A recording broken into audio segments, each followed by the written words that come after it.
Hello everyone, welcome to civil service test. इस lecture के माध्यम से हम लोग जियोग्राफी और इन्वायरमेंट का जो सेगमेंट है इस टेस्ट नंबर 2 का, इसको हम लोग कवर करेंगे और इसमें कुल 150 प्रश्नों को सम्मिलित किया गया है। इससे पहले आपको पॉलिटी का जो टेस्ट नंबर 1 है इसको कवर करा दिया गया है, आप उसे प्लेलिस्ट से देख सकते हैं। चलिए बिना देरी किए हम लोग टेस्ट शुरू करते हैं। पहला प्रश्न है, निम्नलिखित में से किस देश की सीमा भूमध्य सागर से नहीं लगती है। यहाँ पर ध्यान रखिएगा, पूछा है। तो देखिए कथन में देखेंगे, जो ट्यूनेशिया है भूमध्य सागर से अपनी सीमा साझा करती है, लेकिन सऊदी अरब, जॉर्डन, सर्बिया और बुल्गारिया है ये भूमध्य सागर से सीमा साझा नहीं करती है।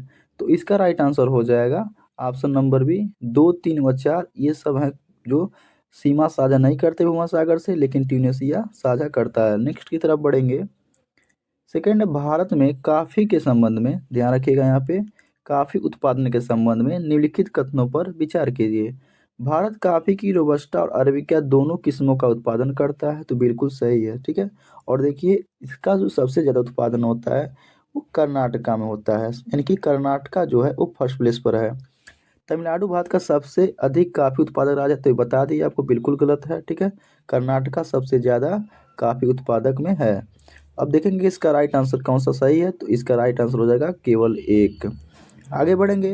भारत में निम्नलिखित में से किस स्थान पर रणनीतिक पेट्रोलियम भंडार नहीं है। यहाँ पूछा है कि देखिए यहाँ पर ध्यान देने योग्य नहीं है। बहुत लोग क्या करते हैं कि क्वेश्चन बिना पढ़े ही आगे बढ़ जाते हैं ऑप्शन की तरफ। तो देखिए जो कांडला है ये जो पेट्रोलियम उत्पादक में भंडारण में नहीं है। अब बढ़ेंगे आगे। नदी की युवावस्था के दौरान निम्नलिखित में से कौन से परिदृश्य विकसित होते हैं, यानी इनमें से कौन सा परिदृश्य जब नदी युवा अवस्था में होती है तो इसमें विकसित होता है। तो इसका राइट आंसर हो जाएगा ऑप्शन नंबर ए 1 व 2, यानी कि बी आकार की घाटियां बनती हैं, ठीक है, और झरने बनते हैं, यानी कि जब युवा अवस्था में होती है, प्रौढ़ावस्था में होती है, उसके बाद तब तो वृद्धावस्था में आती है। आगे बढ़ेंगे नेक्स्ट प्रश्न की तरफ। निम्नलिखित कथनों पर विचार कीजिए। अब यहाँ फसल दिया है और सर्वाधिक उत्पादन करने वाले राज्य का नाम दिया है। तो देखिए गेहूं का जो उत्पादन, देखिए आप ध्यान रखेंगे, गेहूं के उत्पादन में सबसे बड़ा राज्य इस समय है यूपी, उत्तर प्रदेश। और यहाँ पूछा कौन सा सुमेलित है सही में, तो पहला तो गलत हो गया, ध्यान रखिएगा। सेकेंड है मूंगफली, तो मूंगफली में उत्तर प्रदेश नहीं है। मूंगफली में जो सबसे ज़्यादा उत्पादक राज्य है ये है गुजरात, यहाँ पर ध्यान रखिएगा, गुजरात है, तो ये भी गलत हो गया। सोयाबीन जो है इसका जो सबसे ज़्यादा उत्पादक है वो है मध्य प्रदेश, यानी कि एमपी है। तो देखिए तीनों गलत हो गया। यहाँ पूछा कौन सा सही है, उपरोक्त में से कोई नहीं यहाँ पे सही है। गेहूं का उत्तर प्रदेश, मूंगफली का जो है गुजरात और सोयाबीन का जो है वो मध्य प्रदेश है, ध्यान रखिएगा। आगे बढ़ेंगे। निम्नलिखित युगों पर विचार कीजिए। यहाँ समुद्र दिया है और सीमावर्ती देश दिया है। तो देखेंगे इसमें यहाँ पूछा है कौन से सुमेलित हैं, यानी कि इनमें से कौन सा सुमेलित है, ये ध्यान रखना है। तो देखिए यहाँ पे एड्रियाटिक सागर जो है वो इटली से सीमावर्ती देश है, तो ये बिल्कुल सही है, ठीक है। काला सागर है रोमानिया से सीमा साझा करता है, ये भी सही है, यानी कि काला और एड्रियाटिक सागर है, ये दोनों सही हैं, ठीक है। लाल सागर जो है ये सूडान, ये जो है सीमा साझा नहीं करता इससे। और बिफोर सागर जो है नॉर्वे से भी नहीं करता है। बिफोर सागर देखिए जो आर्कटिक महासागर के सीमांत समुद्री क्षेत्र है, जो अलास्का और कनाडा के उत्तर में स्थित है। ध्यान रखिएगा जो बिफोर्ट है ये कनाडा और अलास्का के उत्तर में स्थित है, ठीक है। नॉर्वे की सीमा उत्तरी सागर, नॉर्वेजियन सागर और बरेंट सागर से लगती है, तो ये दोनों गलत हो गया, ठीक है। तो ऑप्शन नंबर हो जाएगा आपका बी 1 व 2 राइट आंसर होगा। आगे बढ़ेंगे। देखिए प्रैक्टिस के पर्पज से लाया गया है, ठीक है, आप प्रैक्टिस कीजिए, जो रिवीजन कर रहे हैं उनके लिए बहुत ही जरूरी है। निम्नलिखित कथनों पर विचार करें, नदियों के संदर्भ में विचार करना इसमें। तो नदी एक विशेष क्षेत्र जिसका जलग्रह क्षेत्र कहा जाता है से एकत्र जल को बहा कर ले जाती है। देखिए यहाँ पूछा है कौन से गलत है, ठीक है, यहाँ पूछा गलत। तो देखिए नदी एक विशेष क्षेत्र है जिससे उसका जल ग्रहण क्षेत्र कहा जाता है, से एकत्रित जल को बहा कर ले जाती है, बिल्कुल सही है। नदी विशेष क्षेत्र है और उसका जलग्रहण जो होता है और लेकर जाती है उसे, उसका मार्ग होता है एक।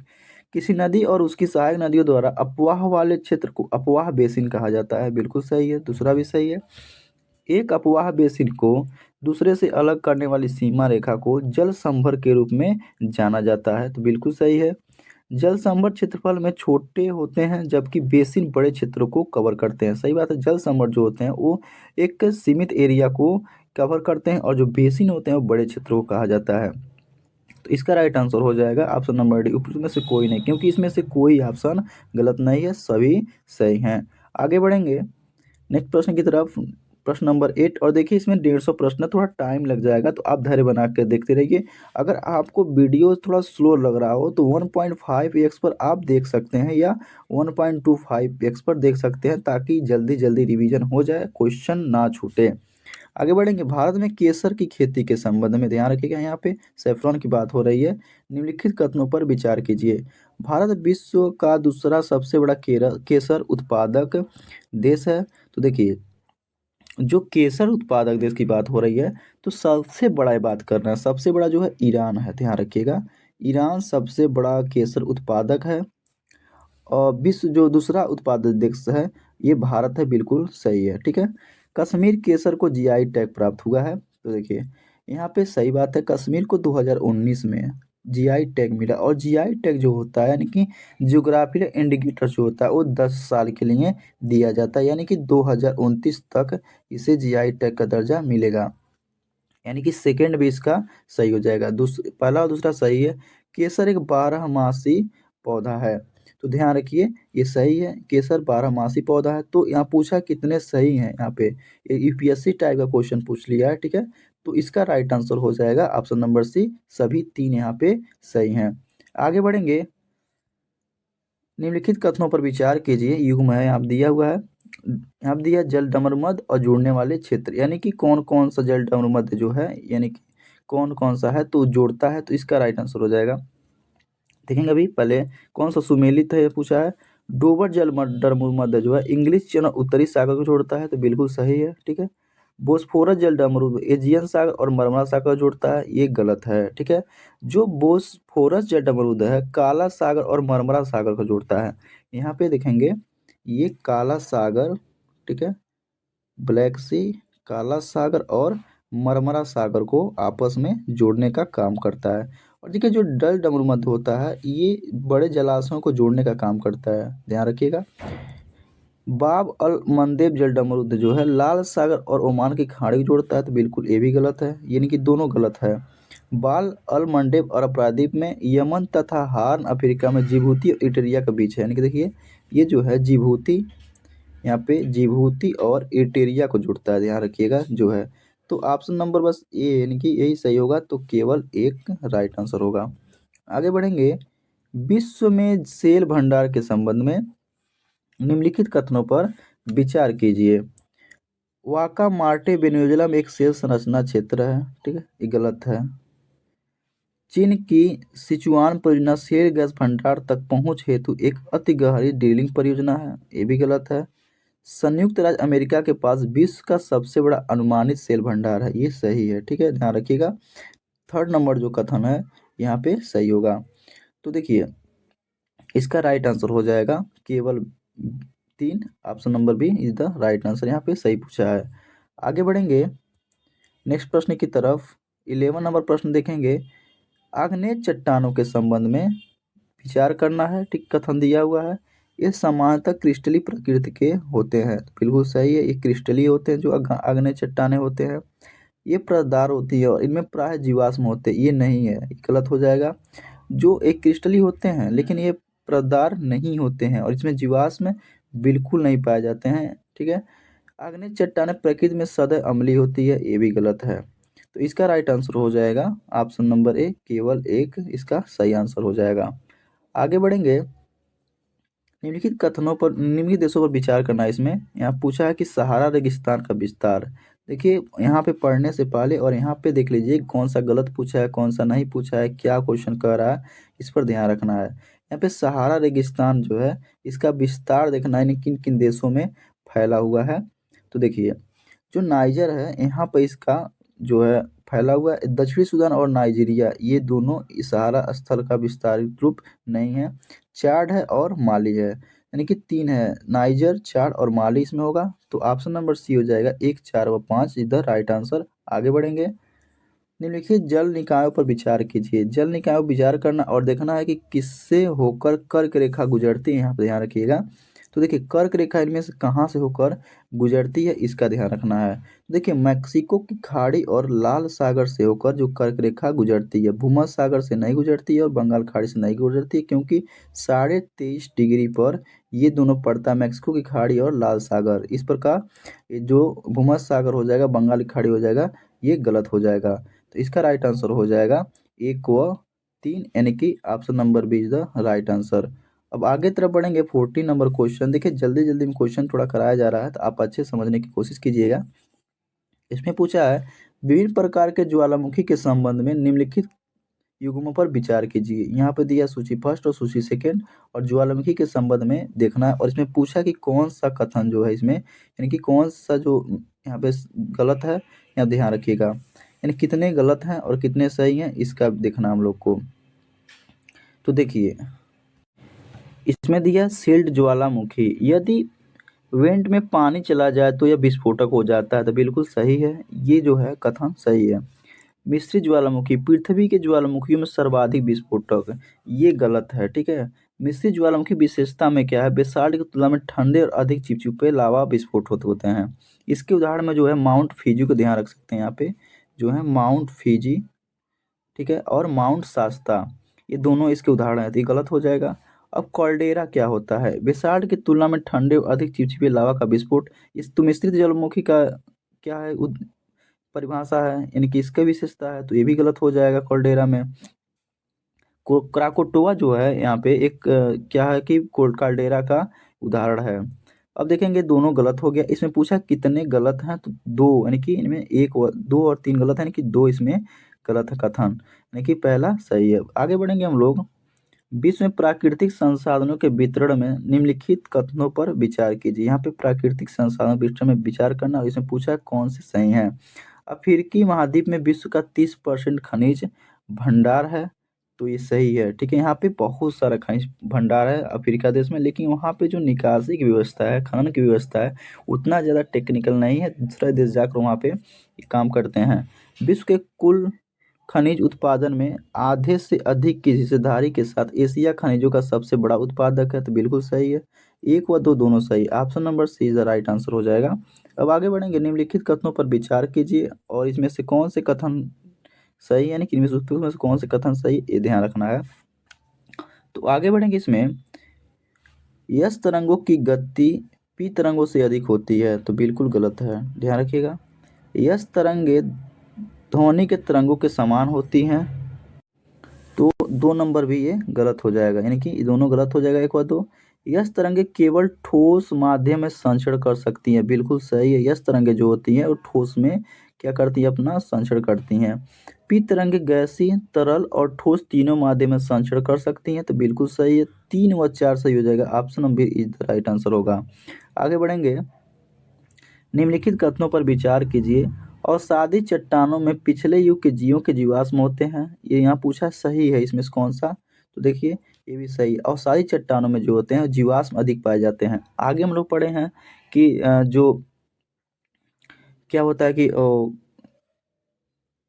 अग्नि चट्टान होती है उसमें पाया जाता है, तो बिल्कुल गलत था वहाँ पे। तो अवसादी चट्टानों में क्या है कि यहाँ पे जीवाश्म पाए जाते हैं। अवसादी चट्टानों में से उस समय के वातावरण की जानकारी दर्ज होती है जब इसका निर्माण हुआ था, ये भी सही है। 1 व 2 दोनों सही है, option number C is the right answer. आगे बढ़े। निम्नलिखित युग्मों पर विचार कीजिए। यहाँ पे दिया है कोयला खदान और देश, यहाँ पे देखना है कौन सा युग्म जिसमें है ये सम्मिलित है, यानी कि सही सही सम्मिलित कौन सा है। तो देखिए नॉर्थ एंटलोप रोसेल कोयला खदान संयुक्त अमेरिका में स्थित है, तो ये सही है, ठीक है। जिंताई यहाँ दिया है कोयला खदान जो है ये जापान दिया है, तो बिल्कुल गलत है, क्योंकि जिंताई कोयला खदान जो है ये चाइना का है, ध्यान रखिएगा। यहाँ पे चाइना हो जाएगा, तो ये गलत हो जाएगा। Second number. हम्बाच कोयला खदान यहाँ दिया है फ्रांस, लेकिन हम्बास कोयला खदान जो है ये भी गलत हो जाएगा। ये जो है ये आपका जर्मनी का है, ध्यान रखिएगा, ये जर्मनी का कोयला खदान है, तो दोनों गलत हो जाएगा। यहाँ पूछा है कौन से सुमेलित है, तो नॉर्थ एंटलोप रोसेल खदान जो है यूएसए में स्थित है, तो केवल एक सही है, ऑप्शन नंबर ए की तरफ बढ़ेंगे। आगे बढ़ेंगे। निम्नलिखित कोयला खदानों को उत्तर से दक्षिण के क्रम में क्या कीजिए, व्यवस्थित कीजिए, यानी कि नॉर्थ टू, ठीक है, साउथ में व्यवस्थित करना है। यहाँ पे भारत के बारे में पूछा है, ध्यान रखिएगा, तो इसका देखना है कौन सा इसमें सही होगा, ये ध्यान रखना है। तो आगे बढ़ेंगे हम लोग। इसमें देखिए बोकारो, तालचेर और सिडनी ये तीनों श्रेणी क्रम में यानी कि उत्तर से दक्षिण के क्रम में ये स्थित हैं, ध्यान रखिएगा। तो इसका राइट आंसर हो जाएगा ऑप्शन नंबर डी। भारत में वाणिज्यिक कोयला खनन का एक लंबा इतिहास है जो लगभग 220 वर्षों से चला आ रहा है, ठीक है।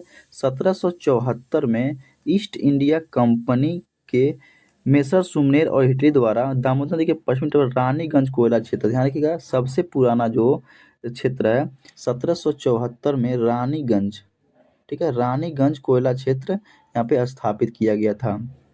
केवड़ा दक्षिणगढ़ क्षेत्र की सबसे बड़ी कोयला खदान है, ध्यान रखिएगा। अब आगे बढ़ेंगे। पृथ्वी की संरचना के संदर्भ में निम्नलिखित कथनों पर विचार कीजिए, यानी कि पृथ्वी की संरचना कैसे होगा, किस प्रकार होगा, इस देखना और कितने से कथन इसमें सही है ये ध्यान रखना है। तो देखिए यहाँ पे दिया है महासागरीय परत महाद्वीपीय परत की तुलना में अधिक मोटी होती है। देखिए यहाँ ध्यान रखिए, महासागरीय परत महाद्वीपीय परत की तुलना में अधिक मोटी गलत हो जाएगा, क्यों? देखिए ये हमारा हो गया यहाँ पे समुद्र, ध्यान रखिएगा, ठीक है।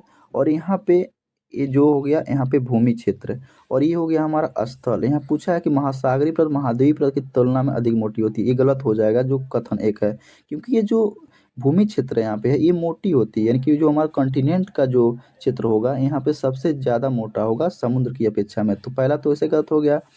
मेंटल मैग्मा का मुख्य स्रोत है, तो ये सही है, जो मेंटल होता है वो मैग्मा का मुख्य स्रोत होता है। कोर का निर्माण अधिकतर निकल और लोहे से हुआ है, तो ये भी सही है, ठीक है। सियाल सीमा नीफे, ध्यान रखिएगा, यहाँ पे सियाल होता है यानी कि सिलिकॉन और एल्यूमिनियम, सियाल सीमा, ठीक है। सिलिकॉन और मैग्नीशियम, और नीफे होता है निकिल और आयरन। तो कोर में आयरन और निकिल होता है, तो ये सही हो जाएगा, 2 और 3 सही हो जाएगा, तो केवल 2 ही यहाँ पे ऑप्शन सही हो जाएंगे। अब बढ़ेंगे हम आगे नेक्स्ट क्वेश्चन की तरफ। 21वां क्वेश्चन है, अपक्षय के संबंध में यानी कि कोलेजन का संबंध बताना है, निम्नलिखित कथनों पर विचार कीजिए। कथन फर्स्ट है, यह पृथ्वी की सतह पर चट्टानों और खनिजों के टूटने या घुलने का वर्णन करता है, तो बिल्कुल सही है। चट्टानों के अपक्षय से कुछ मूल्यवान अयस्कों के संवर्धन में मदद मिलती है, ये भी सही है। अपसल्कन जो होता है, एक्सफोलिएशन जो होता है, अपक्षय के प्रभावों में से एक है, तो बिल्कुल सही है। यानी कि तीनों कथन जो है अपक्षय के संबंध में यानी कोलेजन के संबंध में सही है, तो ऑप्शन नंबर सी हो जाएगा, सभी 3 यहाँ पे सही हैं। यहाँ पे पूछा है कितने सही हैं। आगे बढ़ेंगे। सौरमंडल के संदर्भ में निम्नलिखित कथनों पर विचार कीजिए। सौरमंडल के सभी ग्रहों का निर्माण लगभग एक ही समय अवधि में हुआ था, तो बिल्कुल क्या हो जाएगा यहाँ पे सही हो जाएगा, ठीक है। सौरमंडल के सभी ग्रहों की सतह ठोस है, तो बिल्कुल गलत है, किसी का सतह गैस भी है। सौरमंडल के सभी ग्रहों के अपने अपने प्राकृतिक उपग्रह हैं, बिल्कुल गलत है, क्योंकि सभी के पास नहीं है। यहाँ पे बुध की बात करेंगे तो उसके पास भी नहीं है, तो इसका सही हो जाएगा ऑप्शन नंबर ए, केवल एक ही यहाँ पे सही है। अब आगे बढ़ेंगे नेक्स्ट क्वेश्चन की तरफ। यहाँ पूछा एजर्सन और रीजनिंग का क्वेश्चन है, ध्यान रखिएगा। क्षोमंडल ध्रुवों की तुलना में भूमध्य रेखा पर अधिक मोटा है, ध्यान रखिएगा यहाँ पे। तो देखिए ये बिल्कुल सही है, जो क्षोमंडल है ये ध्रुवों की तुलना में भूमध्य रेखा पर अधिक मोटाई में है।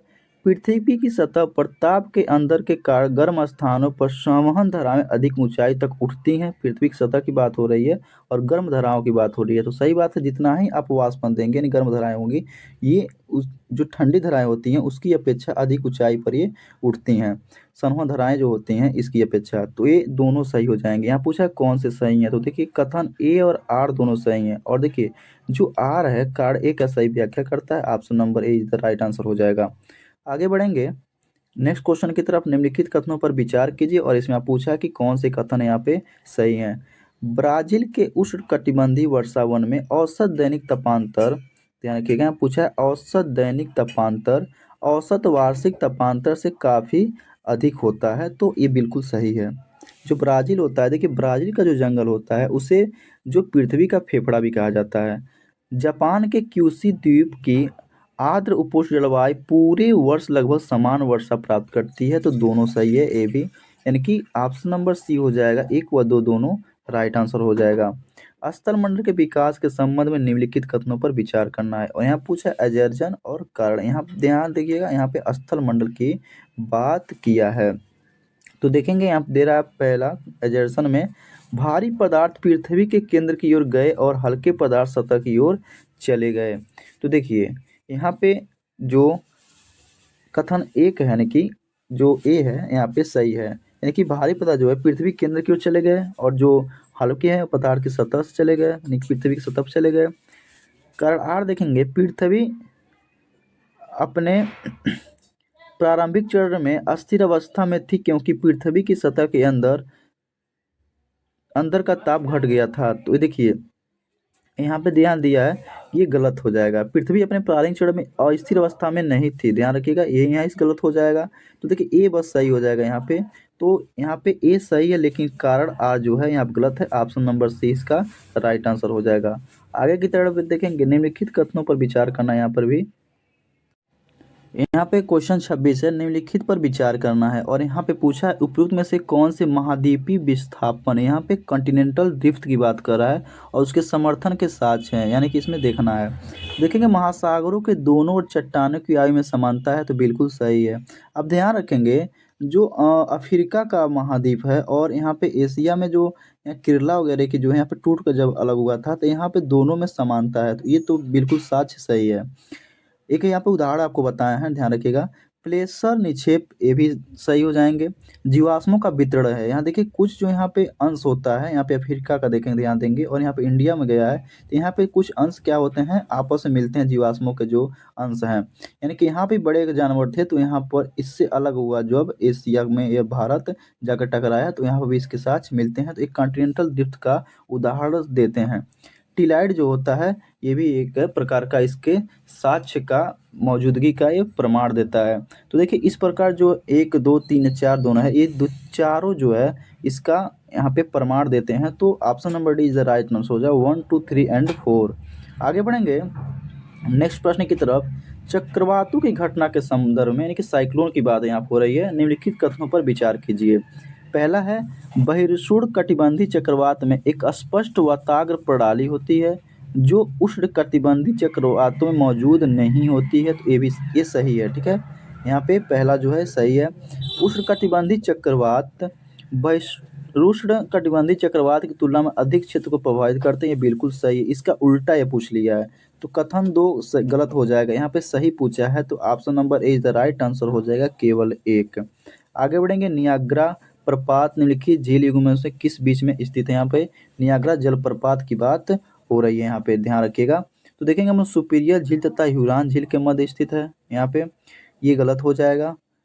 ह्यूरॉन झील तथा ईरी झील के, ये भी गलत है। ईरी झील तथा ओटारियो की झील के बीच में है, ये सही है। जो नियाग्रा जलप्रपात है, ईरी झील तथा ओटारियो झील के मध्य में स्थित है।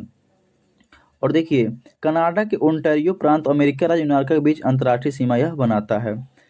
ओंटारियो झील तथा ह्यूरॉन झील के मध्य गलत हो जाएगा, यहाँ पर सही पूछा है, तो option number C is the right answer हो जाएगा। आगे बढ़ेंगे, निम्नलिखित कथनों पर विचार कीजिए और कौन से कथन इसमें से सही है, ध्यान रखिएगा। बैरियर रीफ में समुद्र की ओर ढलान खड़ी और ऊर्ध्वाधर होती है जबकि भूमि की ओर ढलान कम होती है, ध्यान रखिएगा। तो देखिए यहाँ पे गलत हो जाएगा, यहाँ पे दोनों गलत हो जाएगा। समुद्र की ओर ढलान तीव्र एवं ऊर्ध्वाधर होती है, ध्यान रखिएगा। यहाँ पर खड़ी यहाँ पूछा है, तो ये गलत वैसे हो जाएगा। और जो जबकि स्तर की ओर जिसका ढलान होता है मृद एवं तटीय भित्तियों में होती है, और यहाँ पूछा है ऊर्ध्वाधर होती है, यहाँ पे ढलान कम पूछा है, तो ये गलत हो जाएगा कथन 1। सभी प्रकार की प्रवाल भित्तियों में तटीय प्रवाल भित्ति सबसे बड़ी और सबसे व्यापक होती है, ये तो बिल्कुल ही गलत हो जाएगा। यहाँ पूछा है कौन सा कथन सही है, तो ऑप्शन नंबर डी, न तो 1 और न ही 2 यहाँ पे सही है। आगे बढ़ेंगे, निम्नलिखित कथनों पर विचार कीजिए। पहाड़ी दिया है यहाँ पे और क्षेत्र दिया है, और इनमें से पूछा है कौन सा इसमें सुमेलित है। तो देखिए इलायची की पहाड़ी, जिसे कॉर्डेमम की पहाड़ी भी कहा जाता है, ये दक्षिणी पूर्वी केरल में, यहाँ कोरोमंडल की बात कहा जा रहा है, तो कोरोमंडल तट में स्थित नहीं है, तो पहला तो ऐसे ही गलत हो गया। कैमूर की पहाड़ी, यहाँ ध्यान रखेंगे, कैमूर की पहाड़ी जो होती है विंध्य पहाड़ियों का पूर्वी भाग है और ये मध्य प्रदेश और जबलपुर का हिस्सा है, तो ये देखिए ये भी गलत हो जाएगा क्योंकि कोंकण तट जो है ये बात करता है महाराष्ट्र की, ध्यान रखिए, महाराष्ट्र और गोवा की बात करता है, तो ये गलत हो जाएगा आराम से। महादेव की पहाड़ियाँ पूछा है, ध्यान रखिएगा, ये मध्य भारत की पहाड़ी है यहाँ पे, तो ये बिल्कुल सही है। मिकिर की पहाड़ियाँ जो उत्तरी पूर्वी भारत की पहाड़ी है, तो 3 और 4 वो सही है कि option number C is the right and 3 और 4। आगे बढ़ेंगे हम लोग भूकंपी तरंगों के संबंध में, यहाँ पे ध्यान रखिएगा, भूकंपी तरंगों के संबंध में निम्नलिखित कथनों पर विचार कीजिए और पूछा कौन सा कथन इसमें से सही है।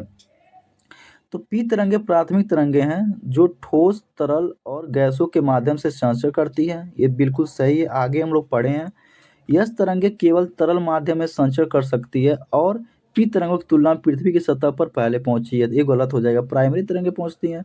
यहाँ पे यस तरंगे केवल तरल माध्यम में दिया है यहाँ पे। तो देखिए, यस तरंगे जो होती है द्वितीय तरंगे होती हैं, सतह पर पहुंचने पर प्राथमिक तरंगों की तुलना में सबसे अंतराल प्रदर्शित करती हैं। यह ध्यान देने योग्य बात है कि यस तरंगे जो होती हैं वह उन सामग्री माध्यम से यात्रा करती है जो ठोस होती है, यानी कि यस तरंगे जो होती हैं वो सॉलिड अवस्था में क्या करती हैं, ये अपना संचरण करती हैं। भूगर्भिक तरंगे समानतः धरातली तरंगों की तुलना में कहीं अधिक विनाशकारी होती है, तो ये गलत हो जाएगा। तो राइट आंसर हो जाएगा केवल एक, यानी कि option number A is the right answer. अब आगे बढ़ेंगे। निम्नलिखित दर्रों को उत्तर से दक्षिण के क्रम में व्यवस्थित कीजिए, यानी कि नॉर्थ टू साउथ यहाँ पे व्यवस्थित करना है। तो देखिए, यहाँ पे पहले पा जाएगा थारघाट दर्रा, ठीक है, इसको पहले पे लगाएंगे फर्स्ट पे। उसके बाद है सेकंड पर भोरघाट दर्रा, क्योंकि भोरघाट दर्रा जो है ये मुंबई से पुणे को जोड़ता है, सेकंड पर आ जाएगा। उसके बाद आ जाएगा चोरला, ठीक है, और यहाँ पे थर्ड नंबर पे आ जाएगा। बाद में आ जाएगा फोर्थ पे यहाँ पे पालघाट दर्रा। जो पालघाट दर्रा है इसे पलक्कड़ के नाम से भी जाना जाता है और ये पश्चिमी घाट में स्थित है। तो आप देखेंगे यहाँ पे दक्षिणी प्रायद्वीप भारत का देखेंगे आप, तो यहाँ तो पश्चिमी घाट पे यहीं पे पालघाट दर्रा स्थित है। तो इस प्रकार राइट आंसर हो जाएगा ऑप्शन नंबर सी, 3 2 4 1। आगे बढ़ेंगे। निम्नलिखित में से कौन सा अंतर उष्णकटिबंधीय अभिसरण क्षेत्र ITCZ के विकसित होने का कारण है? यहाँ पे कारण बताना है, इनमें से कौन सी स्थिति परिवर्तन होगा जिससे ITCZ उत्पन्न होगा। तो इसका राइट आंसर हो जाएगा ऑप्शन नंबर सी, भूमध्य रेखा के निकट उत्तर पूर्वी और दक्षिण पूर्वी व्यापारिक पवनों का अभिसरण। देखिए यहाँ पे ये है, यहाँ पे देखिए भूमध्य रेखा और यहीं पर ITCZ इस प्रकार से ये धाराएं चलती है। आगे बढ़ेंगे। मरुस्थलीय पारिस्थितिकी तंत्र के संबंध में निम्नलिखित कथनों पर विचार कीजिए। दिया है, गर्म मरुस्थलीय पारिस्थितिकी तंत्र में अधिकांश जीव दिनचर होते हैं। ये गलत है, क्योंकि ये रातचर होते हैं, यानी कि निशाचर होते हैं, जो रात में विचरण करने वाले होते हैं। सेकंड है, प्लाया शुष्क और अर्ध शुष्क क्षेत्रों में बढ़ने वाली और अस्थायी झीलें हैं। बिल्कुल सही है। जो यहाँ पे शुष्क क्षेत्रों में जो बनती हैं कोई भी झीलें, उसे प्लाया शुष्क कहा जाता है, अर्ध शुष्क कहा जाता है। ये अस्थायी झीलें होती हैं। नेक्स्ट है, विश्व के अधिकांश गर्म स्थल महाद्वीपों के पश्चिमी भागों में स्थित हैं। तो बिल्कुल सही है, सहारा का मरुस्थल ले लीजिए, आप देखेंगे यहाँ पे महाद्वीप के क्या है, पश्चिम में स्थित हैं। अस्थायी झीलें ये होती हैं क्योंकि ये बहुत जल्दी सूख जाती हैं, ये अस्थायी रूप से नहीं होती हैं। तो इस प्रकार यहाँ पे सही पूछा है, 2 व 3 इसका राइट आंसर हो जाएगा, यानी कि ऑप्शन नंबर बी। नेक्स्ट देखेंगे हम लोग 35 नंबर क्वेश्चन। यहाँ दिया महासागरीय धाराओं के निम्नलिखित युग्मों पर विचार कीजिए। यहाँ पे ध्यान रखना है कि यहाँ पे महासागरीय धाराओं के बारे में पूछ रहा है। देखेंगे क्रोशियो धारा यहाँ पे, तो क्रोशियो धारा का अर्थ होता है काली धारा। इसका नाम इसके जल के गहरे नीले रंग के कारण रखा गया है, ठीक है। और ये धारा जो है जापान धारा के नाम से भी जानता, ध्यान रखिएगा। और ये जो गर्म और उष्णकटिबंधीय पानी को उत्तर की ओर दूसरी सतह की ओर ले जाती है, तो ये गर्म होता है। ये ठंडी धारा दिया है, तो ये बिल्कुल गलत हो जाएगा। और यहाँ ओएसयू धारा, यहाँ पे ठंडी धारा होती है, तो ये भी गलत हो जाएगा। फाकलैंड धारा जो होती है ठंडी धारा होती है। आप जो 3 नंबर का कथन है ये सही होगा। इस प्रकार हम लोग का सही सुमेलित देखना है तो केवल 3 ही सुमेलित है, तो option number A is the right answer. Next देखेंगे, निम्नलिखित कथनों पर विचार कीजिए। पहला कथन है, भारत में हिमालय का विस्तार केवल 5 राज्यों में है। तो ध्यान देंगे हम लोग, जो भारत में हिमालय का जो विस्तार है यहाँ पे, ये 13 राज्यों में, ध्यान रखिएगा, ठीक है। इसमें केंसाई प्रदेश भी है, इसमें जम्मू और कश्मीर है, लद्दाख है, उत्तराखंड है, हिमाचल प्रदेश, अरुणाचल प्रदेश, मणिपुर, मेघालय, मिजोरम, नागालैंड, सिक्किम, त्रिपुरा, असम और पश्चिम बंगाल है। और इसका जो विस्तार है ये 2500 किलोमीटर है, ध्यान रखिएगा। अगला है पश्चिमी घाट का विस्तार केवल 5 राज्यों में है। तो देखिए, पश्चिमी घाट का जो विस्तार है ये भी 5 राज्यों में नहीं है, जहाँ दिया है यहाँ पे गुजरात है, 6 राज्यों में। देखिए यहाँ पे पश्चिमी घाट का, यहाँ पे ध्यान रखिएगा, ये पश्चिमी घाट है। यहाँ पे पश्चिमी घाट ये 6 राज्यों से होता है। पहला आ जाएगा आपका पश्चिमी राज्यों में गुजरात, यहाँ पे ध्यान रखिएगा, यहाँ गुजरात आ जाएगा, फिर महाराष्ट्र आ जाएगा, यहाँ पे गोवा आ जाएगा, कर्नाटका आ जाएगा, तमिलनाडु आ जाएगा और थोड़ा हिस्सा आ जाएगा केरल का। तो ये क्या हो जाएगा, 6 राज्य हो रहे हैं, तो ये भी गलत हो जाएगा सेकंड वाला। पुलिकट झील का विस्तार केवल 2 राज्यों में है, तो बिल्कुल सही है। पुलिकट झील जो है वो आंध्र प्रदेश और तमिलनाडु की सीमा बनाती है। 3 नंबर जो है ये सही हो जाएगा। इसे पूछा कौन सा सही है, तो इसका राइट आंसर हो जाएगा ऑप्शन नंबर 1 केवल 3। आगे बढ़ेंगे, निम्नलिखित महासागरीय धाराओं पर विचार कीजिए। यहाँ पूछा है कि ठंडी महासागरीय धारा इनमें से कौन है, यहाँ पे जो दिया है 4, इसमें ठंडी महासागरीय धाराओं के बारे में पूछा है। तो देखिए, जो हम्बोल्ट धारा होती है, लैब्राडोर धारा और फाकलैंड धारा जो होती है, ये ठंडी धाराएं हैं, यानी कि 1 और 4, 1, 2, 4 जो है ये ठंडी धाराएं हैं, हम्बोल्ट, लैब्राडोर और फाकलैंड। लेकिन जो अलास्का धारा जो है, ये धारा जो है गर्म धारा है, ठीक है, गर्म समुद्री धारा है। इस प्रकार थर्ड तो गलत हो जाएगा, इस प्रकार आंसर हो जाएगा हम लोग का ठंडी महासागरीय धाराओं में 1, 2 व 4। ऑप्शन नंबर देखिए सी में दिया है केवल 1, 2 व 4। आगे बढ़ेंगे, पछुआ हवाएं दक्षिणी गोलार्ध में उत्तरी गोलार्ध की तुलना में अधिक मजबूत और अस्थायी होती हैं, इसका कारण क्या है, यानी कि इसका रीजन क्या है। तो देखिए, दक्षिणी गोलार्ध में उत्तरी गोलार्ध की तुलना में कम भूभाग है, तो बिल्कुल सही है, तो इसका रीजन यही हो सकता है, ठीक है। नेक्स्ट देखेंगे, पहले उत्तरी गोलार्ध की तुलना में दक्षिणी गोलार्ध में कोरियोलिस बल का प्रभाव अधिक मिलता है, तो ये बिल्कुल गलत है। इसका विपरीत इसमें दिया है, तो ये गलत हो जाएगा, एक कोई ऐसा जरूरत नहीं है, तो एक सही हो जाएगा। तो यहाँ पर पूछा है सही, तो केवल एक, option number A right answer हो जाएगा। आगे बढ़ेंगे, सोन नदी के संबंध में मोस्ट इम्पॉर्टेंट क्वेश्चन है ये। सोन नदी के बारे में बताना है, क्योंकि बिहार में बहने वाली ये नदी है सोन नदी। और सोन नदी का जो दोआब क्षेत्र है ये बहुत ही उपजाऊ है, ध्यान रखिएगा। इसमें पूछा कौन सा कथन इसमें से सही होगा, तो देखेंगे, इसका उद्गम अमरकंटक की पहाड़ियों के निकट से होता है, तो बिल्कुल सही है। यह कुल 3 राज्यों से होकर प्रवाहित होती है, गलत है कि ये 5 राज्यों से होकर प्रवाहित होती है, ध्यान रखिएगा। और 5 राज्य कौन कौन से हैं, तो मध्य प्रदेश है, छत्तीसगढ़ है, यूपी यानी कि उत्तर प्रदेश है, और झारखंड है, और एक बार बिहार है, यानी कि यह 3 राज्यों से नहीं बल्कि 5 राज्यों से होकर गुजरती है। इसमें घड़ियाल सोलह में पाए जाते हैं, तो बिल्कुल सही है। 1 व 3 सही है, दूसरा नंबर गलत है क्योंकि 5 राज्य होकर गुजरती है, तो 1 व 3 देखेंगे, option number B is the right answer. Next question देखेंगे, प्रवाल भित्तियों के संबंध में, यानी कि कोरल रीफ के बारे में बताना है। प्रवाल भित्तियों के संबंध में भी विचार कीजिए। तटीय प्रवाल भित्ति मुख्य भूमि से बाहर की ओर निकले हुए तट के निकट स्थित होती हैं, तो देखिए ये गलत हो जाएगा, क्योंकि यह जो दिया है तटीय प्रवाल भित्ति मुख्य भूमि से बाहर की ओर निकले हुए तट के निकट स्थित होती है, नहीं, ये तट के निकट स्थित नहीं होती हैं। नेक्स्ट है, बैरियर रीफ तट से अधिक चौड़ी और गहरे चैनल लैगून द्वारा पृथक होती है, तो देखिए यहाँ पे पूछा है, ये दोनों सही है, यानी कि 1 नंबर भी सही है, 2 नंबर भी सही है। थर्ड है, एटोल बैरियर रीफ के समान होते हैं सिवाय इसके कि वे आकार में गोलाकार होते हैं, वह उथले लगुन के चारों ओर होते हैं, तो ये भी सही कथन होगा। देखिए, तटीय प्रवाल भित्ति मुख्य भूमि से बाहर की ही ओर होती है, हम अंदर समझें, बाहर की ओर होती है, निकले हुए तट के निकट स्थित होती है। अब देखेंगे, जो कोरी तटीय प्रवाल भित्ति होती है सबसे बड़ा ऑस्ट्रेलिया का जो है यहाँ पे वो सबसे बड़ा है, तो ऑप्शन नंबर सी इसका राइट आंसर हो जाएगा। इसमें सही पूछा है, तीनों इसमें सही है। आगे बढ़ेंगे, निम्नलिखित कथनों पर विचार कीजिए। 41 नंबर क्वेश्चन देखने की कोशिश करेंगे। यहाँ पे एजर्सन दिया है और रीजन दिया है, और ये देखना हम लोग को। पहले दिया, पिछले कुछ वर्षों में भारत में आने वाली पश्चिमी विक्षोभ या विक्षोभ जो है विलंबित हुए या कमजोर हुए हैं, तो ये बिल्कुल सही है।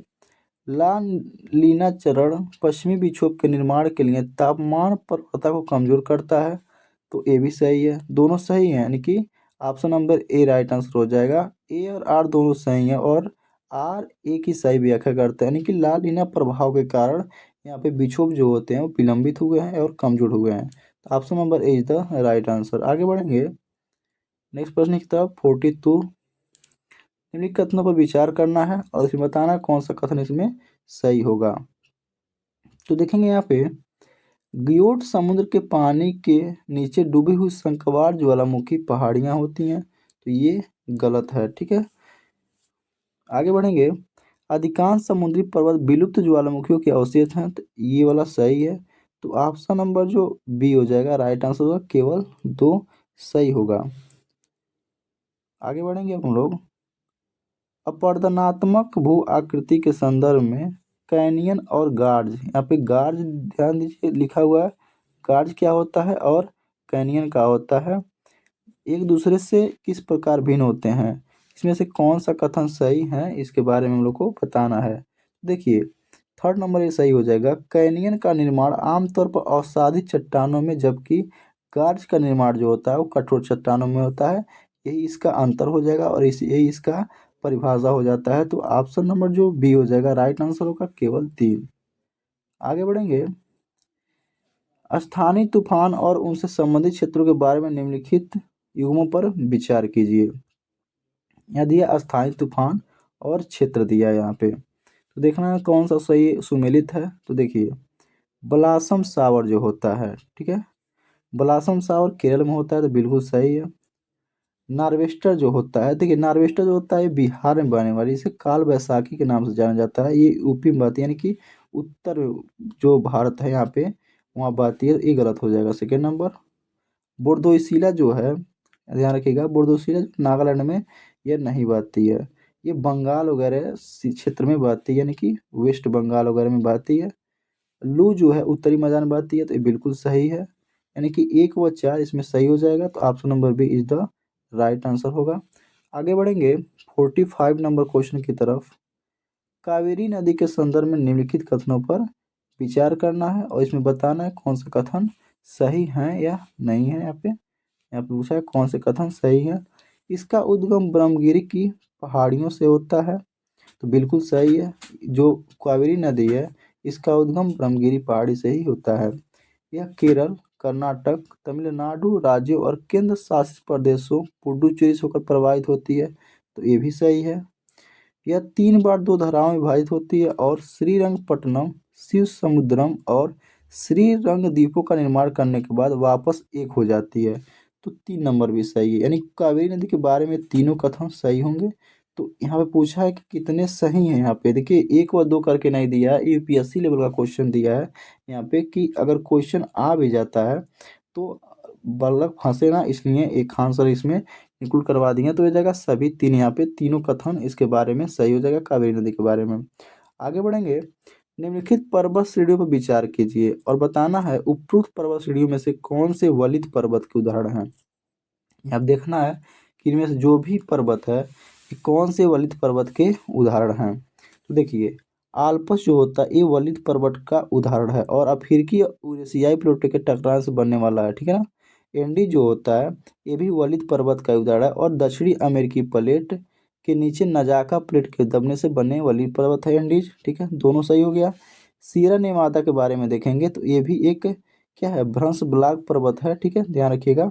तो ये भी एक क्या हो जाएगा ये गलत हो जाएगा, ये वलित पर्वत नहीं है, यानी कि ये भ्रंश वाली पर्वत है, भ्रंश ब्लॉक श्रृंखला पर्वत है, ध्यान रखिएगा। तो थर्ड नंबर जो है ये गलत हो जाएगा। और अपलेशियन पर्वत जो है ये वलित पर्वत है, यानी कि 4 नंबर सही हो जाएगा, 1, 2 और 4 सही हो जाएगा, यानी कि इसमें से जो 3 है ये सही है, तो केवल 3 ही सही है, सभी 4 नहीं सही है, ध्यान रखिएगा। इसमें ये होता है कि सभी आना आपको एकदम जरूरी होता है, तब आप फाइंड कर पाएंगे। आगे बढ़ेंगे। व्यापारिक पौनों के संबंध में निम्नलिखित कथनों पर विचार कीजिए। यहाँ पे ध्यान रखना है कि कौन से कथन इसमें सही है। तो दिया ये पछुआ पौने होती हैं, तो ध्यान रखिएगा ये पछुआ पौने नहीं होती हैं, ये जो होती हैं व्यापारिक पौने होती हैं, ध्यान रखिएगा, ये ट्रेड विन होती हैं। नेक्स्ट है ये अपने उद्गम क्षेत्र में आर्द्र और गर्म होती है, ये बिल्कुल गलत है। जब उद्गम होती हैं तो यहाँ पे आर्द्र और गर्म नहीं होती हैं, कुछ दूरी पे जब जाती हैं तो आर्द्र और गर्म हो जाती हैं। व्यापारिक पौने के संबंध में बात हो रही है, तो यहाँ पछुआ पौने दिया है तो ऐसे ही गलत हो जाएगा पहला। सेकंड तो बता दिया आपको, तीव्र व्यापारिक पौने भारी वर्षा से संबंधित होती है, तो बिल्कुल गलत है, ये कम वर्षा से संबंधित होती हैं, तो थर्ड भी गलत हो गया। देखेंगे दक्षिण पश्चिमी मानसून को दक्षिण पूर्वी व्यापारिक पवनों की निरंतरता के रूप में देखा जा सकता है, तो बिल्कुल सही हो जाएगा। 1, 2 व 3 गलत हो जाएगा, यहाँ पे 4 सही हो जाएगा। तो इसमें 4 दिया, केवल 1, केवल 4, यानी option number is the right answer हो जाएगा। आगे बढ़ेंगे 48th नंबर क्वेश्चन पे। क्या कह रहा है, आप कह रहा है कि भारत में वर्षा वितरण के संदर्भ में, ठीक है, निम्नलिखित युग्मों पर विचार कीजिए। दिया यहाँ पे कि कौन से इसमें सही सुमेलित हैं। देखिए, अत्यधिक वर्षा उत्तर पूर्व का उप हिमालयी क्षेत्र होता है, तो बिल्कुल सही है। मध्यम वर्षा पूर्वोत्तर प्रायद्वीप में होता है, तो ये भी सही है। और निम्न वर्षा जो होता है वो दक्कन के पठार में होता है, तो ये भी सही है। यानी कि तीनों यहाँ पे सही हो जाएगा, 1, 2 व 3 यहाँ पे सभी सुमेलित हैं। आगे बढ़ेंगे 49 नंबर क्वेश्चन पे। निम्नलिखित ग्रहों पर विचार कीजिए और यहाँ बताना है सूर्य की परिक्रमा करने में पृथ्वी से अधिक समय लेता है या लेते हैं, कौन इसमें सबसे अधिक समय लेता है, ये ध्यान रखना है। तो देखिए, यहाँ पे जो शुक्र होता है, ठीक है, यहाँ पे यह क्या होता है कि 365.25 पृथ्वी दिवस है, ध्यान रखिएगा। जो मंगल है यहाँ पे, ये क्या होता है, बृहस्पति और मंगल ये जो होते हैं सूर्य की परिक्रमा में अधिक समय लेते हैं, मंगल और बृहस्पति, यानी कि 2 व 3 इसका राइट आंसर हो जाएगा। अब कितना समय लेते हैं ये देखेंगे हम लोग। 224 दिन जो है ये शुक्र लेता है, ध्यान रखिएगा, लगभग 224 दिन इसका दिवस होता है। मंगल जो ग्रह है ये 687 दिन लेता है, ठीक है। और जो यहाँ पे बृहस्पति ग्रह जो है यहाँ पे 4333 पृथ्वी दिन लेता है यहाँ पे कुल, यहाँ पृथ्वी के तुलना में। तो सबसे ज़्यादा दोनों यही हुए, 2 और 3 इसके अपेक्षा, तो 2 और 3 इसका राइट आंसर हो जाएगा। आगे बढ़ेंगे, कैमूर पहाड़ियाँ स्थित हैं, यानी कि कहाँ पर स्थित है कैमूर पहाड़ियाँ, तो बुंदेलखंड के पूर्व में कैमूर की पहाड़ियाँ स्थित है। 51 नंबर क्वेश्चन, निम्नलिखित कथनों पर विचार कीजिए और इसमें बताना है कौन से कथन यहाँ पे सही हैं या हैं। आगे बढ़ेंगे, इसमें देखेंगे पृथ्वी की सतह के पास वायुमंडलीय घनत्व सर्वाधिक होता है। मान लीजिए पृथ्वी है, ठीक है, और यहाँ पे जो वायुमंडलीय दाब है यहाँ पे घनत्व ये सर्वाधिक होगा, ये बिल्कुल सही हो जाएगा। जलवायु और मौसम संबंधी सही परिवर्तन समताप मंडल में होते हैं, तो बिल्कुल गलत है, क्योंकि जलवायु और मौसम संबंधी जो घटनाएं होती हैं ये क्षोभ मंडल में होती है, ध्यान रखिएगा, क्षोभ मंडल। नेक्स्ट है आकाशीय बिजली के कारण वातावरण में सल्फर डाइऑक्साइड का उत्सर्जन होता है, तो बिल्कुल गलत हो जाएगा, ठीक है। आकाशीय बिजली के कारण जो यहाँ पे गैस की उत्पन्न होती है वे गैसें ये कार्बन डाइऑक्साइड नहीं हो सकती हैं। फिर दिया सल्फर डाइऑक्साइड, ये होता है नाइट्रोजन डाइऑक्साइड, ध्यान रखिएगा, नाइट्रोजन ऑक्साइड होता है, नाइट्रोजन ऑक्साइड होता है। तो 3 नंबर भी गलत हो जाएगा और 2 नंबर भी गलत हो जाएगा, केवल एक सही है, तो option number is the right answer होगा। आगे बढ़ेंगे, निम्नलिखित कथनों पर विचार कीजिए। अल नीलो अल नीनो दक्षिणी दोलन एनएसओ के शीतलन की अवस्था है, ठीक है, यहाँ पर ध्यान देंगे। तो देखिए यहाँ पूछा कौन से कथन सही हैं या हैं। अल लीनो दक्षिणी दोलन एनएसओ के शीतलन की अवस्था है, तो ये गलत हो जाएगा, क्योंकि जो अल लीनो है ना यहाँ पे ये शीतलन का अवस्था नहीं है, एक पैटर्न है, ध्यान रखिएगा, और सामान्य पैटर्न है, तो 1 नंबर गलत हो जाएगा। पृथ्वी की सतह अपनी अधिकांश ऊर्जा दीर्घ तरंग के रूप में प्राप्त करती है, तो यहाँ पे दीर्घ तरंग नहीं रहेगा, यहाँ पे लघु तरंग के रूप में पृथ्वी की सतह अधिकांश ऊर्जा प्राप्त करती है। 3rd नंबर है पृथ्वी सूर्यताप द्वारा गर्म होने के बाद ऊष्मा को लघु तरंग के रूप में निकट पृथ्वी के निकट वायुमंडलीय परतों में स्थानांतरित करती है, तो ये लघु तरंग के रूप में नहीं करती है, यहाँ पे दीर्घ तरंग के रूप में करती है। इसी का उल्टा दे दिया है 2 और 3 का, यहाँ पे इसको ये देना चाहिए था 2 अपने आप ही जब गलती हो जाएगा तो 3 वैसे ही गलत हो जाएगा, तो 1, 2, 3 तीनों गलत है, तो डी हो जाएगा, उसमें से कोई भी नहीं इसमें सही है। आगे बढ़ेंगे, नीचे 2 कथन दिए गए हैं, एक को अभिकथन और दूसरे को कारण कहा गया है, तो इस पर विचार करना हम लोग को। पहला है मत्स्य न्यूफाउंडलैंड के लोगों का महत्वपूर्ण व्यवसाय है, तो बिल्कुल सही है, ठीक है। डागर बैंक न्यूफाउंडलैंड के निकट स्थित है, तो ये गलत हो जाएगा, तो ऑप्शन नंबर सी हो जाएगा। देखिए ऑप्शन नंबर जब सी हो जाएगा ये सही है, लेकिन आर गलत है। आगे बढ़ेंगे, निम्नलिखित कथनों पर विचार कीजिए और इसमें बताना है कौन से कथन यहाँ पे सही हैं। जलवाष्प वायुमंडल में पाई जाने वाली एक परिवर्तनशील गैस है जो ऊंचाई के साथ घटती है, तो बिल्कुल सही है। वायुमंडल में जलवाष्प की मात्रा भूमध्य रेखा से ध्रुवों की ओर घटती है, तो 2 नंबर भी सही है। ये देखिए याद करने योग्य एक कथन होता है, स्टैटिक का पार्ट हो जाता है, तो ये दोनों सही हो जाएंगे। Option number C is the right answer हो जाएगा, 1 व 2 दोनों सही हैं। निम्नलिखित कथनों पर विचार कीजिए। यहाँ दिया आयन मंडल में विद्युत आवेशित कण होते हैं, ध्यान रखिएगा। तो देखिए यहाँ पे गलत हो जाएगा, यहाँ पे आयन मंडल में विद्युत आवेशी कण नहीं होते हैं। यहाँ पर जो होते हैं वायुमंडल इलेक्ट्रॉनों की एक परत होती है जो तब बनती है जब अत्यधिक पराबैंगनी जो होती है अल्ट्रावायलेट किरण और एक्सरे किरणों की पृथ्वी के ऊपर से 80 से 600 किलोमीटर के बीच परमाणु अणुओं को आयनित करती है, तो ये गलत हो जाएगा। पृथ्वी से प्रसारित रेडियो तरंग वायुमंडल की परत द्वारा पृथ्वी पर परावर्तित कर जाती है, तो ये भी गलत हो जाएगा। तो इसका राइट आंसर हो जाएगा डी, न तो 1 और न ही 2 दोनों गलत हैं। निम्नलिखित कथनों पर विचार करना है, बताना कौन से इसमें कथन सही हैं। उपोष्ण कटिबंधीय और समशीतोष्ण क्षेत्रों में धूल के कणों का उच्च संकेंद्रण पाया जाता है, ध्यान रखिएगा, तो बिल्कुल सही है।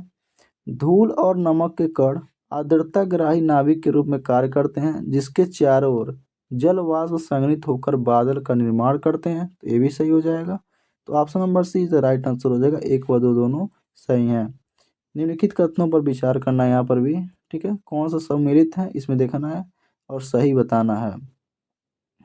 यहाँ पे देखिए यहाँ पे एक उपग्रह दिया है और उसका ग्रह दिया है, इस पर स्थित है या नहीं है इसके बारे में बताना है। तो देखिए फोबोस जो होता है वो मंगल ग्रह का जो है उपग्रह है, ध्यान रखिएगा। गैनीमीड जो होता है, ठीक है, देखिए पहले तो बता दें बुध और शुक्र जो होता है वहाँ पे एक भी उपग्रह नहीं पाए जाते हैं, उसके पास एक भी उपग्रह नहीं है। और जो गैनीमीड जो होता है ये बृहस्पति का उपग्रह है, ध्यान रखिएगा, गैनीमीड बृहस्पति का है। अब देखिए टाइटन, ठीक है, टाइटन जो है ये शनि का है। देखिए इसी में उल्टा दे दिया, यहाँ पे क्रास में सुमेलित कर दिया और ये पूछा सुमेलित कौन सा है, दोनों गलत हो जाएगा, इसका क्रास में सुमेलित है, तो सिर्फ एक हो जाएगा, केवल एक। आगे बढ़ेंगे, निम्नलिखित युग्मों पर विचार कीजिए और बताना इसमें से कौन सा युग्म सुमेलित है या है, ठीक है। तो देखिए यहाँ दिया है नदी और उद्गम राज दिया है, नदी का नाम दे दिया है और उसका उद्गम राज बताना है यहाँ पे। तो देखिए मितंडु नदी जो होती है वो मेघालय से निकलती है, तो ये सही है, ठीक है। पराग नदी जो होती है मणिपुर से निकलती है, तो ये भी सही है। तीजू नदी नागालैंड से उद्गम है इसका, तो ये भी सही है। और गोमती नदी होती है त्रिपुरा से निकलती है, तो ये भी सही है। यानी कि इसमें से चारों सही है, डी 1 2 3 व 4 सब सही है। यहाँ पे 59 नंबर क्वेश्चन देखेंगे और बताएंगे यहाँ पे, देखिए आप ध्यान देंगे कि कौन सा सही नहीं है, ध्यान रखना है। तो दिया है लॉरेंसियन प्रकार की जलवायु के संबंध में निम्नलिखित कथनों पर विचार कीजिए। लॉरेंसियन जलवायु क्या होता है, ये ठंडा शीतोष्ण पूर्वी सीमांत जलवायु होती है, ध्यान रखिएगा। तो इसमें कथन पहला है इसमें शीतकाल अत्यंत ठंडे शुष्क और ग्रीष्मकाल गर्म व आर्द्र होते हैं, तो बिल्कुल सही है। इसमें समुद्री और महाद्वीपीय दोनों जलवायु की विशेषता होती है, ठीक है, बात है यहाँ पे समुद्री और महाद्वीपीय दोनों जलवायु की इसमें विशेषता पाई जाती है, जो लॉरेंसियन प्रकार की जलवायु होती है और ये मध्यवर्ती प्रकार की जलवायु है, इसलिए दोनों विशेषताएं यहाँ पे पाई जाएंगी। तो क्या हो जाएगा, दोनों सही हो जाएगा। और यहाँ पूछा कौन सा सही नहीं है, तो ऑप्शन नंबर डी हो जाएगा, न तो 1 और न ही 2, यानी कि दोनों यहाँ पे सही हो जाएगा। और पूछता है यहाँ पे कौन सा सही है, सी हो जाता है, 1 और 2 दोनों सही है, नहीं पूछा है तो इसमें से सब सही है, इसलिए ऑप्शन नंबर डी की तरफ बढ़ेंगे। आगे बढ़ेंगे अब 16 नंबर क्वेश्चन, 60 नंबर देखेंगे हम लोग। निम्नलिखित कथनों पर विचार कीजिए और बताएंगे इसमें से कौन सा सही है। देखिए यहाँ पे दिया है वायुमंडल में ऊंचाई के साथ तापमान में वृद्धि होती है, तो गलत है, ये स्थिर रहता है, जो तापमान होता है लगभग स्थिर हो जाता है, वायुमंडल में जाएंगे ऊंचाई के साथ तापमान में स्थिरता आ जाती है। अरोरा की परिघटना वायुमंडल में घटित होती है। देखिए अरोरा थर्मोस्फीयर में होने वाली एक चमत्कार परिघटना होती है, तो वैसे ही गलत हो गया, थर्मोस्फीयर में होने वाली घटना होती है, तो यहाँ पे गलत हो जाएगा। तो दोनों गलत हैं यहाँ पे, तो 9 तो 1 और 9 ही 2 दोनों गलत हैं, तो यहाँ पे ऑप्शन नंबर डी इधर राइट आंसर हो जाएगा।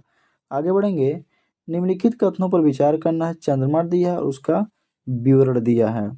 देखिए यहाँ पे 61 नंबर देखेंगे, सुपर मून। ठीक है, सुपर मून की जो घटना होती है ये पूर्णिमा और अमावस्या कहते हैं, जो पेरगी के साथ संबंध होता है। यहाँ पूछा तब घटित होती है जब पूर्णिमा अपने इष्टतम बिंदु पर होती है, तो बिल्कुल गलत है। पूर्णिमा या अमावस्या कहते हैं, ठीक है ना। पेरगी का संबंध होता है। चंद्रमा अपने अंडाकार कक्षा में पृथ्वी के सबसे करीब होता है, जिसके परिणाम स्वरूप पृथ्वी से देखने पर चंद्रमा का स्पष्ट आकार सामान्य से बड़ा होता है, तो इष्टतम बिंदु पर नहीं होगा, तो ये गलत हो गया। ब्लड मून क्या कहलाता है, यहाँ आप देखेंगे तब घटित होता है जब पूर्ण चंद्र ग्रहण होता है, तो बिल्कुल सही। पूर्ण चंद्र ग्रहण होगा उस घटना को हम लोग ब्लड मून कहेंगे। अब ब्लू मून क्या होता है, एक कैलेंडर माह के भीतर दूसरी पूर्णिमा, तो बिल्कुल सही है। अगर एक कैलेंडर पर है 30 दिन का, इसमें 2 पूर्णिमा आ जाएंगी तो यहाँ पे ब्लू मून की घटना कहलाएगी, तो दोनों सही है। 2 और 3 यहाँ पे सही हो जाएगा। ऑप्शन नंबर भी केवल 2 और 3 इधर। क्षोभमंडल के संबंध में निम्नलिखित कथनों पर विचार कीजिए। पहला कथन है, क्षोभमंडल में तापमान सकारात्मक ह्रास दर पर परिवर्तित होता है, तो ये सही है। यहाँ पे सही पूछ रहा है, देखिए ध्यान रखिएगा। दूसरा कथन है, सभी मौसमी घटनाएं जैसे चक्रवात, वर्षा, कोहरा, ओलावृष्टि आदि इसी मंडल तक सीमित रहती हैं, तो बिल्कुल समय सही है। मौसम संबंधी घटनाएं जितने भी होती हैं इसी से संबंधित होती है, क्षोभमंडल से। आगे क्षोभ सीमा पर तापमान स्थिर रहता है, तो ये भी सही है। यानी कि इस यहाँ पे 1, 2 और 3 तीनों सही है, तो option number C is the right answer हो जाएगा, 1, 2 और 3। आगे बढ़ेंगे, 63 नंबर क्वेश्चन देखेंगे। निम्नलिखित 2 कथन दिए हैं, एक को अभिकथन और दूसरे को कारण कहा जाता है, तो इसमें बताना है। अभिकथन में देखेंगे, गहन सागरीय मैदान सामान्यतः समतल मैदान होते हैं, तो ये सही है।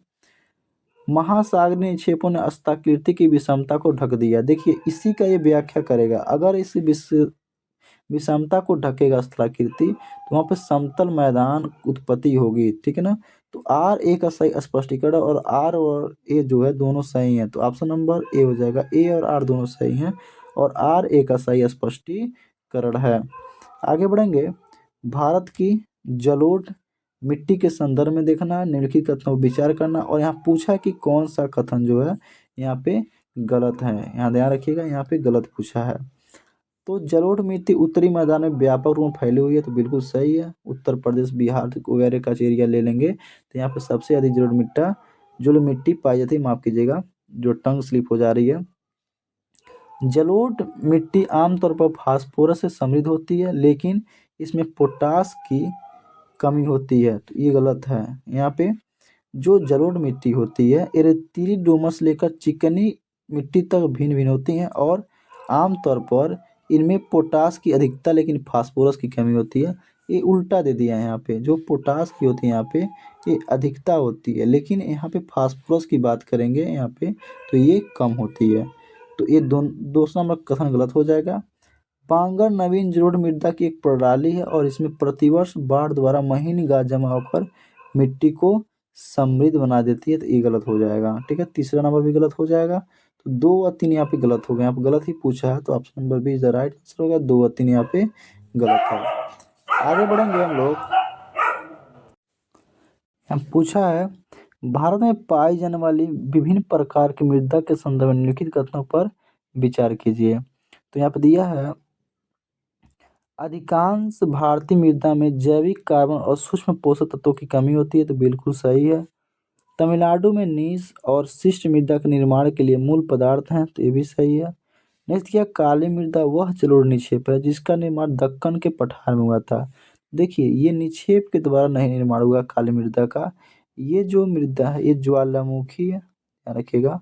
ये ज्वालामुखी चट्टानें जो होती हैं इससे निर्माण हुआ है, यहाँ पे ध्यान रखिएगा, तो ये गलत हो जाएगा। तो यहाँ पूछा कौन सा कथन गलत है, तो केवल एक हो जाएगा, यानी कि केवल ए, केवल 3 यहाँ पे राइट आंसर हो जाएगा। आगे बढ़ेंगे, निम्नलिखित युग्मों पर विचार कीजिए और यहाँ बताना कि कौन सा इसमें सही सुमेलित है। तो देखिए मैसिफ सेंट्रल जो पठार है ये यूरोप का एक पठार है, तो बिल्कुल सही हो जाएगा। लोएस्ट पठार जो है एशिया का ही पठार है, और कटंगा जो है ये भी अफ्रीका का पठार है, तो तीनों सही हो जाएगा। Option number C is the right answer हो जाएगा। आगे बढ़ेंगे, निम्नलिखित युग्मों पर विचार कीजिए और बताना इसमें से कौन सा सुमेलित है। तो कुफरी दिया प्रसिद्ध स्थान और राज्य दिया है। कुफरी जो है ये हिमाचल प्रदेश का एक स्थान है, और चकराता जो औषधि के लिए बहुत मशहूर है यहाँ पे टाइगर रिजर्व भी है चकराता में। और ये हिमाचल प्रदेश का नहीं है, ये उत्तराखंड का है। ठीक है, उत्तराखंड का है। तो ये दोनों दिया क्रास में। कालिम्पोंग जो होता है ये दार्जिलिंग का एक क्षेत्र है, पश्चिम बंगाल में ही पाया जाता है। तो तीसरा ये सही है, लेकिन ये दोनों गलत हो जाएगा। 1 व 2 इसका सही मिलान नहीं है। अब सही सुमेलित पूछा है तो केवल 3 हो जाएगा। Option number C is the right answer. इसका हम बता दें, कुफरी हिमाचल प्रदेश, चक्राता जो है उत्तराखंड, ये औषधि के लिए मशहूर है। यहाँ पे टाइगर रिजर्व है। आगे बढ़ेंगे। भारत में झीलों के संदर्भ में निम्नलिखित कथनों पर विचार कीजिए। फर्स्ट कथन है, बूलर झील का निर्माण संरचनात्मक गर्त के कारण हुआ, तो बिल्कुल सही है। और बूलर झील जो है ये मीठे पानी की झील है और ये जम्मू कश्मीर में स्थित है, ध्यान रखिएगा। कोलेरू झील का निर्माण डेल्टाओं के बीच एक खोखले स्थान के कारण हुआ है, तो ये भी सही है। अगला है, कुमायूं हिमालय में स्थित नैनीताल की झीलें भ्रंश निर्मित हुई हैं, तो ये भी सही है। और यहाँ पे पूछा है इनमें से कौन से सही हैं, तो इसका राइट आंसर हो जाएगा ऑप्शन नंबर सी 1, 2 व 3। आगे बढ़ेंगे। और देखिए, आगे बढ़ने से पहले बता दें, कोलेरू झील जो है ये आंध्र प्रदेश की झील है। अब देखेंगे 69 नंबर क्वेश्चन, अम्लीय और क्षारीय लावा की विशेषताओं के संदर्भ में निम्नलिखित कथनों पर विचार कीजिए। तो देखिए, यहाँ पर देखेंगे, क्षारीय लावा में सिलिका की मात्रा कम होती है, जबकि अम्लीय लावा में सिलिका की मात्रा अधिक होती है। तो ये बिल्कुल कथन सही है। अम्लीय लावा का गलनांक क्षारीय लावा की तुलना में अधिक होता है। देखिए, गलना का मतलब होता है कि किसी भी पदार्थ का पिघलना, यानी कुछ की जो अवस्था होती है, इस अवस्था पिघल जाएगी। मैं 4 डिग्री सेल्सियस किसी का गलनांक, यानी कि 4 डिग्री सेल्सियस के बाद वो क्या होगी, पिघलने लगेगी, तो ये गलनांक होता है। तो ये भी सही है। अम्लीय लावा क्षारीय लावा की तुलना में अधिक चिपचिपा होता है, तो ये भी सही है। और चौथा दिया है, अम्लीय लावा क्षारीय लावा की तुलना में कम विस्फोटक है, तो ये बिल्कुल गलत है। इसका उल्टा दे दिया है। देखिए, क्षारीय लावा जो होती है, ठीक है, ये कम विस्फोटक होती है, लेकिन अम्लीय लावा जो होती है ये अधिक विस्फोटक होती है। तो 4 नंबर गलत हो गया। 1, 2, 3 वो सही है। तो यहाँ पे सही पूछा है, तो देखेंगे ऑप्शन नंबर में कौन सा है, तो ऑप्शन नंबर सी 1, 2 और 3। आगे बढ़ेंगे। यहाँ पे देखेंगे जल विभाजक के बारे में दिया है। जल विभाजक और नदी बेसिन के बारे में निम्नलिखित कथनों पर विचार कीजिए और बताना है इनमें से कौन सा से सही है। तो देखिए, पहला दिया है, नदी बेसिन भूमि का वह भाग होता है जिससे होकर कोई नदी और उसकी सहायक नदियाँ प्रवाहित होती हैं। सही बात है। बेसिन जो होता है बहुत बड़ा भाग होता है, ध्यान रखिएगा। और यहाँ से क्या होती हैं, उसकी सहायक नदियाँ निकलती हैं, प्रवाहित होती हैं। जल विभाजक का क्षेत्रफल कुछ नदियों के नदी बेसिन से बड़ा होता है, तो गलत हो जाएगा, क्योंकि जल विभाजक का जो क्षेत्रफल होता है बेसिन से बड़ा नहीं हो सकता है। तो 1 नंबर ही बस सही है, 2 नंबर गलत है। तो ऑप्शन नंबर ए हो जाएगा, केवल 1। आगे बढ़ेंगे 71 नंबर क्वेश्चन पर। यहाँ पर दिया है कथन फर्स्ट और कथन 2, और इसमें बताना है कि कौन सा कथन सही है यहाँ। तो देखेंगे, यूरोप के पश्चिमी तट के बंदरगाह सर्दियों के दौरान बर्फ रहित रहते हैं, तो बिल्कुल सही है। यूरोप के पश्चिमी तट के बंदरगाह उत्तरी अटलांटिक प्रवाह से प्रभावित होते हैं, तो ये भी सही है। यानी कि दोनों सही हैं यहाँ पे। तो देखेंगे हम यहाँ पे कथन 1 और कथन 2 दोनों सही हैं। कथन 2 कथन 1 की सही व्याख्या करता है। Option number is the right answer. आगे बढ़ेंगे। दिया है, भारत के निम्नलिखित में से किस प्रकार के जलवायु क्षेत्र में लैटराइट मृदा अच्छी तरह से विकसित होती है। तो देखिए, लैटराइट मृदा जो है यहाँ भारत के संदर्भ में पूछा है, तो इसका राइट आंसर हो जाएगा ऑप्शन नंबर ए, उष्णकटिबंधीय वर्षा जलवायु क्षेत्र में। और देखिए, लैटराइट शब्द जो है लैटिन शब्द का एक भाषा लेटर से यहाँ पे उत्पन्न हुआ है, ध्यान रखिएगा। और इसका अर्थ जो होता है ईंट, इसका अर्थ होता है ईंट। आगे बढ़ेंगे हम लोग नेक्स्ट प्रश्न की तरफ।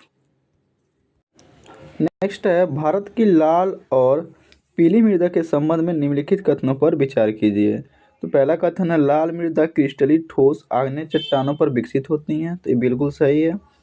पीली और लाल मृदा उड़ीसा, छत्तीसगढ़ के कुछ हिस्सों और मध्य गंगा के मैदान के दक्षिणी हिस्सों में पाई जाती है, तो ये भी सही है। थर्ड नंबर है, क्रिस्टलीय और कायांतरित चट्टानों में, ध्यान रखिएगा यहाँ पे क्रिस्टलीय और कायांतरित चट्टानों की बात हो रही है। फास्फोरस के व्यापक प्रसार के कारण मृदा का रंग लाल हो जाता है। तो देखिए, इसमें आमतौर पर नाइट्रोजन फास्फोरस ह्यूमस की कमी होती है। यहाँ पूछा फास्फोरस के व्यापक कारण, तो बिल्कुल गलत हो जाएगा। इसमें क्या होती है, किसकी कमी होती है। इसका राइट आंसर हो जाएगा 1 व 2 दोनों सही है। यहाँ पर सही पूछा है, तो ऑप्शन नंबर बी केवल 1 और 2। आगे बढ़ेंगे 74 नंबर क्वेश्चन पे। इसमें दिया है निम्नलिखित कथनों पर विचार कीजिए यहाँ पर और बताना इनमें से कौन सा कथन सही है। लवणी मृदा में सोडियम, पोटेशियम और मैग्नीशियम की मात्रा अधिक होती है, इसलिए ये अधिक उपजाऊ होते हैं। तो देखिए ये गलत है। लवणी मृदा में सोडियम, पोटेशियम, मैग्नीशियम का अनुपातिक अधिक होता है। ठीक, ये तो बात सही है। इस प्रकार ये अनउर्वर हो जाती हैं। अगर इस मात्रा ज़्यादा रहेगा, लवणता ज़्यादा रहेगी मिट्टी में तो अनउपजाऊ हो जाएंगे। यहाँ पे दिया है अधिक उपजाऊ, तो ये बिल्कुल गलत हो जाएगा। यहाँ पे अनउपजाऊ रहेगा, यानी कि अनउर्वर, उर्वर नहीं रहेगा, उर्वरता खो देंगे। नेक्स्ट है लवणी मृदा पश्चिमी गुजरात, पूर्वी तट के डेल्टा और पश्चिमी बंगाल के सुंदरवन क्षेत्रों में अधिक विस्तृत है। तो बिल्कुल सही है, ऑप्शन नंबर बी हो जाएगा, केवल 2। 75 नंबर प्रश्न है जेट स्ट्रीम के संदर्भ में निम्नलिखित कथनों पर विचार कीजिए। पहला कथन है जेट स्ट्रीम तीव्र गति वाली पौने हैं जो समुद्र की सतह के पास बहती हैं। देखिए समुद्र के सतह के पास ये नहीं बहती हैं, क्योंकि समुद्र से 9 से 13 किलोमीटर की ऊंचाई पर स्थित होती हैं और ये समुद्र से समीप नहीं है, तो ये गलत हो जाएगा। जेट स्ट्रीम वर्ष भर एक स्थिति में रहती हैं, तो देखिए ये गलत हो जाएगा, ये वर्ष भर में एक स्थिति में नहीं रहती हैं। जेट स्ट्रीम गर्म और ठंडी वायु राशियों की सीमाओं के साथ बहती हैं, तो ये बिल्कुल सही हो जाएगा। तो ऑप्शन नंबर ए हो जाएगा, केवल 3 यहाँ पे सही है। आगे बढ़ेंगे 76 नंबर क्वेश्चन, निम्नलिखित में से कौन सा कथन अवरोही पवन यानी कि कैटाबेटिक वृक्ष का सही वर्णन करता है। तो दिया है ऑप्शन नंबर सी, इसका राइट आंसर हो जाएगा ठंडी शुष्क हवा जो गुरुत्वाकर्षण के कारण ढलान से नीचे की ओर बहती है, इसका ये उदाहरण करता है। आगे बढ़ेंगे टैगा बायोम के बारे में निम्नलिखित कथनों पर विचार करना है। टैगा बायोम होता क्या है और कथन कौन से सही हैं ये देखना है। झाड़ियाँ और फूल लाइकेन और काई तुलना में बहुत अधिक पाए जाते हैं, तो बिल्कुल गलत है। ठीक है, टैगा वन वसंत ऋतु में अपने पत्ते गिरा देते हैं, तो ये भी गलत हो जाएगा। टैगा बायो में स्तनधारियों में मोटी वसा वाली त्वचा पाई जाती है, तो बिल्कुल सही है। ठीक है, तो ऑप्शन नंबर ए हो जाएगा राइट आंसर। आगे बढ़ेंगे 78 नंबर क्वेश्चन देखेंगे। नेक्स्ट प्रश्न है निम्नलिखित कथनों पर विचार कीजिए। अमरकंटक श्रेणी से निकलने वाली नदियाँ वृक्षाकार प्रतिरूप का उदाहरण है, तो ये गलत है, ये अरीय हैं। ठीक है, ये वृक्षाकार नहीं है, ध्यान रखिए। वृक्षाकार मतलब ये हो जाएगा कि ये इस प्रकार का बनाती हुई चलती हैं, तो पहला जो कथन है गलत हो जाएगा, अरीय प्रतिरूप की उदाहरण है। सेकेंड है सिंधु नदी को तिब्बत में सिंगी खम्भन या शेर का मुंह के नाम से जाना जाता है, तो बिल्कुल सही है। तिब्बत में सिंगी खम्भन या शेर का मुंह के नाम से जाना जाता है सिंधु नदी को, कहाँ पे, तो तिब्बत में। थर्ड है अभिकेंद्रित प्रवाह अपवाह प्रतिरूप में नदियाँ सभी दिशाओं से अपना जल एक झील या गड्ढे में प्रवाहित करती हैं, तो तीसरा भी सही है। तो यहाँ पूछा कौन से कथन सही हैं, ऑप्शन नंबर बी हो जाएगा, केवल 2 और 3। आगे बढ़ेंगे निम्नलिखित भू आकृतियों पर विचार कीजिए और यहाँ पे बताना है कि हिमालयी नदियों की निक्षेपात्मक विशेषता यानी कि निक्षेपात्मक विशेषता के बारे में बताना, इनमें से कौन सा सही होगा। तो देखिए छिप्रिका जो है इसका विशेषता नहीं है, ध्यान रखिएगा। समतल घाटियाँ इसकी विशेषता है, गोखुर झील इसकी विशेषता है, बाढ़ के मैदान इसकी विशेषता है हिमालयी नदियों के। ठीक है, क्योंकि तेज ढलान से नीचे आती हैं और बाढ़ का कारण बन जाती हैं। ठीक है, और वर्ष भर इसमें पानी भरा रहता है, ध्यान रखिएगा। ये वर्षा पर निर्धारित नहीं रहती हैं, तो ऑप्शन नंबर सी हो जाएगा, केवल 2, 3 और 4। आगे बढ़ेंगे निम्नलिखित पर विचार कीजिए और बताइए कि यहाँ पे ध्यान दीजिएगा अप्रदनात्मक भू आकृतियाँ नहीं हैं, ध्यान रखिएगा, यहाँ पे पूछा है नहीं है। तो देखिए पेडिमेंट्स इसका उदाहरण है, ध्यान रखिएगा। पेडिप्लेन इसका उदाहरण है, पलाया इसका उदाहरण है, लेकिन जो बरखान और रसीफ है इसका उदाहरण नहीं है। ठीक है, तो इसका बरखान जो होता है ये पवन द्वारा निर्मित निक्षेपात्मक भू आकृतियाँ होती हैं, पवन द्वारा निर्मित होती हैं। ठीक है, ध्यान रखिएगा। तो इसका राइट आंसर हो जाएगा यहाँ पे ऑप्शन नंबर डी, केवल 4 और 5 यहाँ पे भू आकृतियाँ प्रार्थनात्मक भू आकृतियाँ नहीं है, इसलिए ये गलत हो जाएगा। तो option number C right answer. आगे बढ़ेंगे कोकोस द्वीप समूह के संदर्भ में निम्नलिखित कथनों पर विचार कीजिए। यहाँ पे कोकोस द्वीप के बारे में बताना है। कोकोस द्वीप समूह जिसे किलिंग द्वीप भी कहा जाता है, हिंद महासागर में ऑस्ट्रेलिया का एक सुदूर क्षेत्र होता है। हिंद महासागर का एक द्वीप कोकोस द्वीप, इसके बारे में बताना है। ये द्वीप समूह प्रशांत महासागर में स्थित है। संयुक्त राज्य अमेरिका का दूरस्थ क्षेत्र है। तो बिल्कुल गलत हो गया, आपको बता दिए, क्योंकि ये हिंद महासागर का जो क्षेत्र है और ये ऑस्ट्रेलिया से एक दूरस्थ क्षेत्र है, तो ये गलत हो गया। इसरो इस द्वीप समूह पर गगनयान मिशन के लिए एक ग्राउंड स्टेशन विकसित करने की योजना बना रहा है, तो ये सही है। ठीक है, सेकंड सही है। तो इसमें पूछा कौन सा सही है, तो केवल 2, option number B is the right answer. आगे बढ़ेंगे, निम्नलिखित में से कौन सा जल डमरू मध्य रूस की मुख्य भूमि को क्रीमिया प्रायद्वीप सागर से जोड़ता है। तो देखिए, जो केर्च जल डमरू मध्य है, ये क्या होता है कि रूस की मुख्य भूमि को क्रीमिया प्रायद्वीप सागर से जोड़ता है। ये याद करने योग्य बातें हैं, जल्दी से याद करना चाहिए इसको। आगे बढ़ेंगे, निम्नलिखित कथनों पर विचार कीजिए और बताना इसमें कौन सा कथन सही है। तो सिंध नदी भारत में केवल जम्मू कश्मीर और पंजाब से होकर बहती है, तो बिल्कुल गलत है। ठीक है, जो सिंधु नदी है जम्मू कश्मीर और लद्दाख से होकर बहती है, न कि पंजाब से। तो यहाँ पर वैसे ही गलती हो गया, पंजाब नहीं रहेगा। आगे है, चिनाब नदी की सबसे बड़ी सहायक नदी है। बिल्कुल, चिनाब नदी जो है सिंधु नदी की क्या है, सबसे बड़ी सहायक नदी है। चिनाब का निर्माण 2 धाराओं चंद्रा और भागा से होता है, तो ये सही है। ठीक है, जो हिमाचल प्रदेश में किलोंग के पास तांदी नदी में मिल जाती है, तो ये भी सही है। यानी कि इसमें दोनों कथन सही है, 2 और 3। तो option number B is the right answer, केवल 2 और 3 यहाँ पे सही हो जाएगा। आगे बढ़ेंगे, निम्नलिखित कथनों पर विचार कीजिए और बताना इसमें सही उत्तर का चयन करना है। देखिए, कथन 1 दिया, समुद्र के पास स्थित स्थान समुद्र और स्थल की हवाओं के प्रभाव में होते हैं जो तापमान को नियंत्रित करते हैं, तो बिल्कुल सही है। सेकंड, फर्स्ट जो है सही है। सेकंड देखेंगे, स्थल की तुलना में समुद्र धीरे धीरे गर्म होता है। स्थल की तुलना में जो है समुद्र धीरे धीरे गर्म होता है, तो बिल्कुल बात सही है। और धीरे धीरे ठंडा भी होता है। जो जल्दी गर्म होगा तो जल्दी ठंडा हो जाएगा, लेकिन जो धीरे धीरे गर्म होता है कोई वस्तु तो धीरे धीरे ठंडा होता है। तो ये भी दोनों सही है। तो इसमें दोनों कौन सा सही है, ये हो जाएगा। और इसका व्याख्या जो है, देखिए, कथन 1 और 2 दोनों सही है, और कथन 2 जो है ये कथन 1 का सही व्याख्या करता है।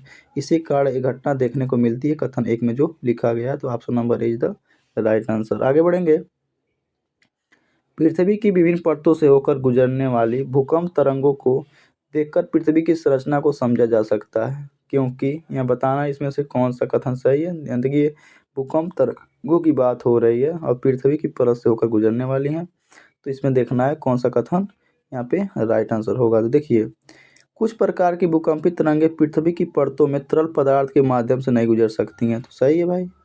कुछ कैसी तरंगें हैं जो तरल माध्यम में नहीं गुजरती हैं। पी तरंगों को देख लीजिए, प्राथमिक तरंगें होती हैं जो संपीड़न और विसंपीड़न करवाती है, जो ठोस और तरल दोनों में गुजर सकती है। लेकिन जो यस तरंगें होती हैं ये तरल पदार्थ में नहीं गुजर सकती, ये केवल सॉलिड में ही गुजर सकती हैं, यानी ठोस अवस्था में ही संचरण कर सकती हैं। तो पहला जो है यहाँ पे ध्यान रखिएगा, तो पहला सही हो गया, क्योंकि कुछ पूछा कि नहीं गुजर सकती। सेकंड है, सभी भूकंपित तरंगे पी तरंगे यस तरंगे उपके ऊपरी केंद्र पर स्थित भूकंपमापी पर दर्ज नहीं की जा सकती, इसी को तो दर्ज किया जाता है, तो ये बिल्कुल गलत हो जाएगा। तो केवल एक सही यहाँ पे, तो option number is the right answer, केवल 1। आगे बढ़ेंगे, पनामा नहर के संदर्भ में निम्नलिखित कथनों पर विचार कीजिए। पहला कथन इसमें दिया है, यह अटलांटिक महासागर को भूमध्य सागर से जोड़ने वाली एक कृत्रिम नहर है, तो ये बिल्कुल गलत है। क्योंकि देखिए, ये अटलांटिक महासागर तो सही है, जोड़ता है, लेकिन यहाँ पे ये भूमध्य सागर नहीं रहेगा, यहाँ पे पैसिफिक रहेगा, यानी कि प्रशांत महासागर। ध्यान रखिएगा, ये प्रशांत महासागर और अटलांटिक महासागर को जोड़ने वाला एक कृत्रिम नहर है, बिल्कुल ये सही है। अगर है बाब अल मंदेब, ये गलत हो जाएगा क्योंकि यहाँ प्रशांत रहना चाहिए। बाब अल मंदेब जल डमरू मध्य अटलांटिक महासागर क्षेत्र में पनामा नहर की ओर प्रवाहित होती है, तो दूसरा सही है। यहाँ पर दूसरा भी गलत है, ध्यान रखिएगा। ये बाब अल मंदेब जो है ये सबसे संकरी बिंदु पर केवल 29 किलोमीटर चौड़ा है, ठीक है। और बाब अल मंदेब जो है ये अरब सागर और हिंद महासागर में प्रवेश करता है, ना कि अटलांटिक महासागर में, ठीक है। तो ये बिल्कुल गलत हो जाएगा, सेकंड भी गलत हो जाएगा, फर्स्ट भी गलत हो जाएगा। तो इसमें पूछा कौन सा सही है, तो दोनों गलत है, तो डी हो जाएगा, न तो 1 और न ही 2। आगे बढ़ेंगे, निम्नलिखित कथनों पर विचार कीजिए और बताना यहाँ पे कौन से पूर्वांचल पर्वतश्रेणी का हिस्सा हैं, यानी कि इनमें से कौन सा पूर्वांचल श्रेणी का हिस्सा है। तो देखिए पूर्वांचल श्रेणी का जो हिस्सा है ये पटकाई पहाड़ियाँ, नागा पहाड़ियाँ, मणिपुर पहाड़ियाँ, मिजो पहाड़ियाँ ये सभी हैं। देखिए मिजो और नागा ये मेघालय वाला क्षेत्र जो है यहाँ पे पूर्वी में देखेंगे आप लोग, यहाँ पे इधर देखेंगे तो ये यहाँ पे मिलती हैं। तो ये चारों जो है यहाँ पे सही है, 3 दिया 4 पटकाई पहाड़ियाँ भी हैं ये भी। तो ऑप्शन नंबर डी हो जाएगा 1 2 3 और 4। आगे बढ़ेंगे, निम्नलिखित पश्चिमी और पूर्वी घाट के संदर्भ में निम्नलिखित कथनों पर विचार कीजिए। यहाँ पे पश्चिमी घाट और पूर्वी घाट की बात हो रही है। पूर्वी घाट नहीं लेकिन पश्चिमी घाट जो है ये हॉटस्पॉट में आता है, इंडिया के हॉटस्पॉट क्षेत्र में आता है, यहाँ पे विविधता देखी जाती है। तो देखेंगे पश्चिमी घाट की ऊंचाई पूर्वी घाट से यहाँ पे दिया अधिक है। तो देखिए ये बिल्कुल सही है, पश्चिमी घाट की जो ऊंचाई है पूर्वी घाट से अधिक है। नेक्स्ट है पूर्वी घाट का विस्तार उत्तर में महानदी घाट से लेकर दक्षिण में नीलगिरी तक है। तो ये भी सही है। और पश्चिमी घाट का विस्तार 6 राज्यों में है। पूर्वी घाट का तो बताएंगे 6 राज्यों में इसका है पश्चिमी घाट का, और एक हॉटस्पॉट है इसलिए इम्पोर्टेंट हो जाता है।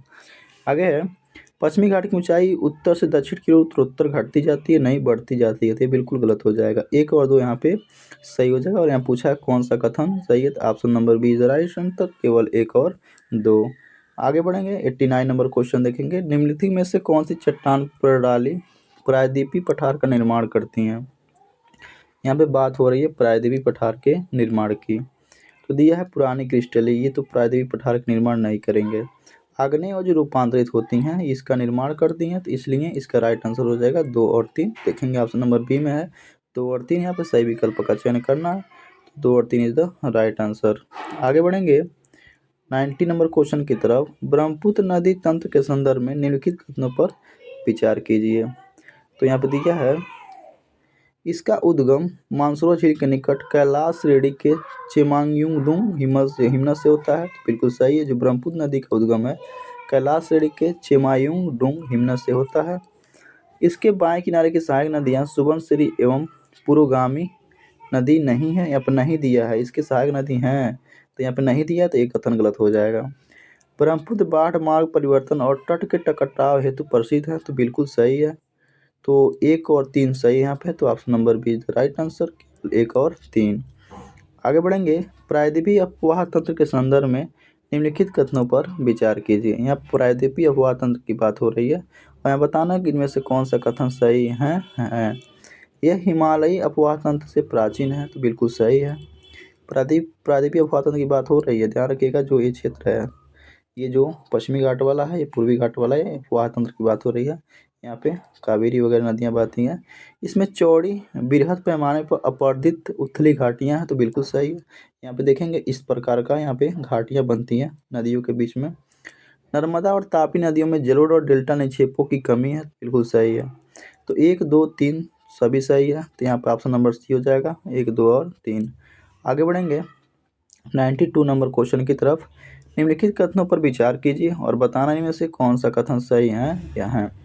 तो पहला है शिवालिक हिमालय की सबसे दक्षिणी श्रेणी यहाँ पे है, यानी कि शिवालिक जो हिमालय है सबसे दक्षिणी श्रेणी है। तो बिल्कुल सही है, पहला सही हो गया। ठीक है, बृहद हिमालय के वलन सममित है, यहाँ पे ध्यान रखना है, तो ये गलत है। ठीक है, तो ये क्या हो जाएगा यहाँ पे ऑप्शन नंबर ए हो जाएगा, केवल 1 यहाँ पे सही हो जाएगा। आगे बढ़ेंगे 93 नंबर क्वेश्चन की तरफ, भारत के पश्चिमी घाट के संबंध में निम्नलिखित युग्मों पर विचार कीजिए। तो देखिए यहाँ पर ध्यान रखना है कि कौन सा इसमें से सुमेलित है, ध्यान रखना है। तो देखिए जो तट का ऊपरी भाग यहाँ पर दिया है ना, तट के उत्तरी भाग जो है कोंकण होता है, ठीक है ना, तो कन्नड़ का मैदान दिया तो गलत हो जाएगा।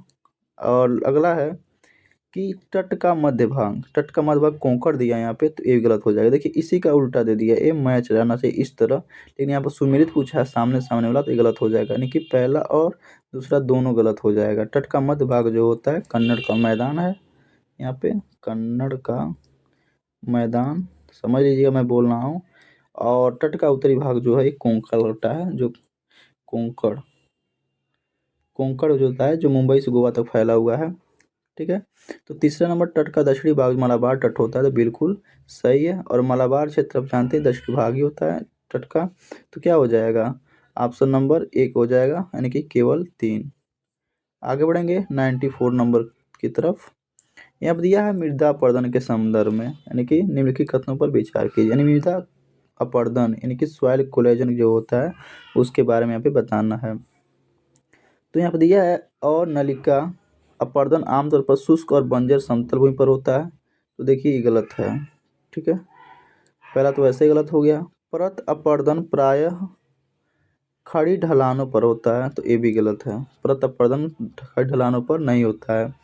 गहरी और नलिका या गढ़ से प्रभावित क्षेत्र को उत्खात भूमि यानी कि बैडलैंड कहा जाता है, तो बिल्कुल सही है। तो यहाँ पे पूछा कौन सा सही है, तो तीसरा इसमें सही है, तो option number B is the right answer, केवल 3। आगे बढ़ेंगे, मेघों के संबंध में निम्नलिखित कथनों पर विचार करना है, यानी कि मेघ जो होते हैं उनके कथन पर विचार करना है। तो पहला कथन दिया है यहाँ पे कि पछाव मेघों का निर्माण अत्यधिक ऊंचाई पर होता है, ये पंख जैसे दिखते हैं। तो देखिए यहाँ पे हो जाएगा पहला सही, जो पछाव मेघ होते हैं इनका निर्माण जो होता है अधिक ऊंचाई पर ही होता है और ये पंख जैसे ही दिखते हैं। सेकेंड है कपासी मेघ सपाट आधार के साथ रुई की तरह दिखते हैं और टुकड़ों में मौजूद होते हैं, तो ये भी सही हो जाएगा। थर्ड है स्तरी में काले या गहरे भूरे रंग के होते हैं और इसका निर्माण मध्य स्तर पर या सतह के अत्यंत निकट होता है, सतह के अत्यंत निकट नहीं होता है, तो ये गलत हो जाएगा। अधिक ऊंचाई पर जाने पे अधिक ऊंचाई पर ही होता है, तो क्या हो जाएगा यहाँ पे थर्ड गलत हो जाएगा। और मेरे को संबंध में बताना है इनमें से कौन सा कथन सही है, 1 व 2 सही है, option number B is the right answer. आगे की तरफ बढ़ेंगे, 96 नंबर क्वेश्चन है, आप देखेंगे यहाँ पर दिया है विश्व के प्रमुख मरुस्थलों के निर्माण के लिए, यहाँ पर ध्यान दीजिएगा, विश्व के प्रमुख मरुस्थलों के निर्माण के लिए निम्नलिखित में से कौन सा से आवश्यक कारण है। तो यहाँ देखेंगे तटवर्ती व्यापारिक पवनों की मौजूदगी, तो ये बिल्कुल कारण नहीं हो सकता है। आंतरिक महाद्वीपीय अवस्थिति, तो ये होता है इसका कारण। पर्वतों के पवन की दिशा वाले भाग पर वृष्टि छाया क्षेत्र की स्थिति, ये भी होता है इसका कारण। तो ये 2 और 3 इसका सही आंसर हो जाएगा, तो option number C is the right answer, केवल 2 और 3। 97 नंबर क्वेश्चन देखेंगे, निम्नलिखित में से कौन से वृक्ष उष्णकटिबंधीय पर्णपाती वनों से संबंधित है। उष्णकटिबंधीय पर्णपाती वनों की बात हो रही है, ट्रॉपिकल जो फॉरेस्ट होते हैं। तो यहाँ पे कौन सा उत्तर सही है, यहाँ पे चयन करना है। तो देखिए जो साल है, जो वृक्ष है, ये भी पर्णपाती वन का ही हिस्सा है। नीम देखेंगे आप, ये भी पीपल और शीशम, यानी कि चारों जो है उष्णकटिबंधीय पर्णपाती वन के उदाहरण हैं। तो option number D is the right answer हो जाएगा, 1, 2 और 3, 4। आगे बढ़ेंगे, निम्नलिखित कथनों पर विचार कीजिए और बताना इसमें से कौन सा कथन गलत है। ध्यान रखिएगा, इसको देखना सबसे ज़रूरी होता है, क्योंकि ये देखेंगे आप अच्छे से तो पता चलेगा नहीं पूछा है, गलत पूछा है या सही पूछा है, तो ध्यान रखिएगा। तो इसमें पूछा है कि मैंग्रोव वन केवल उष्णकटिबंधीय और उप उष्णकटिबंधीय अक्षांशों में पाए जाते हैं। तो देखिए यहाँ पे ये सही है, मैंग्रोव वन जो होते हैं केवल उष्णकटिबंधीय और उप उष्णकटिबंधीय अक्षांशों में पाए जाते हैं, तो बिल्कुल सही है। मैंग्रोव वन मुख्य रूप से पश्चिम बंगाल के सुंदरवन और अंडमान और निकोबार द्वीप में पाए जाते हैं, तो बिल्कुल सही है। सुंदरवन का नाम सुंदरी वृक्ष की एक प्रसिद्ध प्रजाति के नाम पर रखा गया है, तो सही है। सुंदरवन का जो डेल्टा है ये विश्व का सबसे बड़ा डेल्टा है, ध्यान रखिएगा, जो पश्चिम बंगाल में स्थित है। तो इसमें तीनों सही हैं और यहाँ पूछा है इसमें कौन सा गलत है, तो ऑप्शन नंबर डी है, उसमें से कोई नहीं, यानी कोई नहीं इसमें गलत है। आगे बढ़ेंगे, निम्नलिखित युग्मों पर विचार कीजिए और बताना इसमें से कौन सा युग्म सही है या है। तो देखेंगे हम लोग, उच्चावच आकृतियाँ दिया है और भौगोलिक क्षेत्र दिया है यहाँ पे। तो देखिए करेवा जो होता है कश्मीरी हिमालय को कहा जाता है, यहाँ पे पाई जाती है उच्चावच आकृतियाँ जो होती हैं। और बरखान जो होता है, ध्यान रखिएगा, जो बरखान है ये जैसलमेर की एक यहाँ पे उच्चावच आकृति है। जैसलमेर राजस्थान का जो क्षेत्र है, तो ये बृहद हिमालय दिया श्रेणी, तो गलत हो जाएगा। बुग्याल देखेंगे यहाँ पे, तो बुग्याल जो होता है वो देहरादून में पाया जाता है, देहरादून वगैरह क्षेत्र में यहाँ पे पाया जाता है, जिसे बुग्याल कहा जाता है। तो क्या हो जाएगा, यहाँ पे घास का एक मैदान होता है बुग्याल, तो ये भी गलत हो जाएगा। बृहद भारतीय मरुस्थल यहाँ पे दिया है, ध्यान रखिएगा, तो ये गलत हो जाएगा और ये भी गलत हो जाएगा। तो 2 और 3 यहाँ पे तो गलत हो गया, तो केवल एक ही सही है, करेवा जो है कश्मीरी हिमालय का है। तो option number A is the right answer, यहाँ पे सही पूछा है, केवल एक। आगे बढ़ेंगे 100 नंबर क्वेश्चन पे, अभी 50 नंबर क्वेश्चन 50 क्वेश्चन करना बाकी रह गया है। तो देखेंगे, अपवाह प्रतिरूप के संबंध में निम्नलिखित कथनों पर विचार कीजिए। और इसमें बताना है कौन सा कथन इस यहाँ पे सही है। यहाँ दिया है वृक्षाकार अपवाह प्रतिरूप में सहायक नदियाँ लगभग समकोण पर मुख्यधारा से मिलती हैं, तो बिल्कुल गलत है। यह समकोण मुख्यधारा से नहीं जुड़ पाता है, ध्यान रखिएगा। और यह जल निकासी व्यवस्था वृक्ष की शाखाओं जैसी होती है, जो वृक्षकार होती है, इसलिए इसका वृक्षकार अपवाह तंत्र दिया है। तो ये वृक्ष की शाखाओं जैसी इसकी आकृति बन जाती है। उत्तरी मैदान की नदियाँ इसका एक उदाहरण है, जो उत्तरी मैदान है, ठीक है, इसका उदाहरण है, तो ये गलत हो जाएगा। केंद्रीय उत्थान और बाहर की ओर बहने वाली धाराओं वाले क्षेत्रों में अरीय प्रतिरूप पाए जाते हैं, बिल्कुल सही है। हम लोग इससे पहले अरीय प्रकार की जो प्रतिरूप की जो नदियां हैं उसके बारे में देख चुके थे, तो ये दूसरा सही हो जाएगा। तो option number B is the right answer, केवल 2। आगे बढ़ेंगे, 101 नंबर क्वेश्चन देखेंगे। भारतीय प्राणी सर्वेक्षण द्वारा खोजी गई नवीन हेडशील समुद्री स्लग के बारे में निम्नलिखित कथनों पर विचार कीजिए और बताना यहाँ पे कौन सा कथन सही है या है। तो देखिए यहाँ पे इस प्रजाति की खोज गुजरात के कच्छ क्षेत्र में की गई थी, तो ये बिल्कुल गलत है, ठीक है। आगे है, यह मोलस्का जलजाय से संबंधित है, बिल्कुल सही है। इसका नाम राष्ट्रपति द्रौपदी मुर्मू नाम पर रखा गया है, तो ये भी सही है। तो 101 नंबर का क्वेश्चन का आंसर हो जाएगा, 2 और 3 यहाँ पे सही हो जाएंगे। इस प्रजाति का नाम जो है राष्ट्रपति द्रौपदी मुर्मू के नाम पर ही रखा गया है, तो option number B is the right answer. आगे बढ़ेंगे और देखेंगे इस प्रजाति का जो खोज है, यहाँ पे ध्यान रखिएगा, ये पश्चिम बंगाल के तट पे हुआ था, ठीक है, बता दे रहे हैं आपको, क्योंकि अगर पूछ लेता है यहाँ पे तो एक खोज गुजरात का नहीं, ये पश्चिम बंगाल, ध्यान रखिएगा। अब बढ़ेंगे आगे हम 102 नंबर क्वेश्चन की तरफ।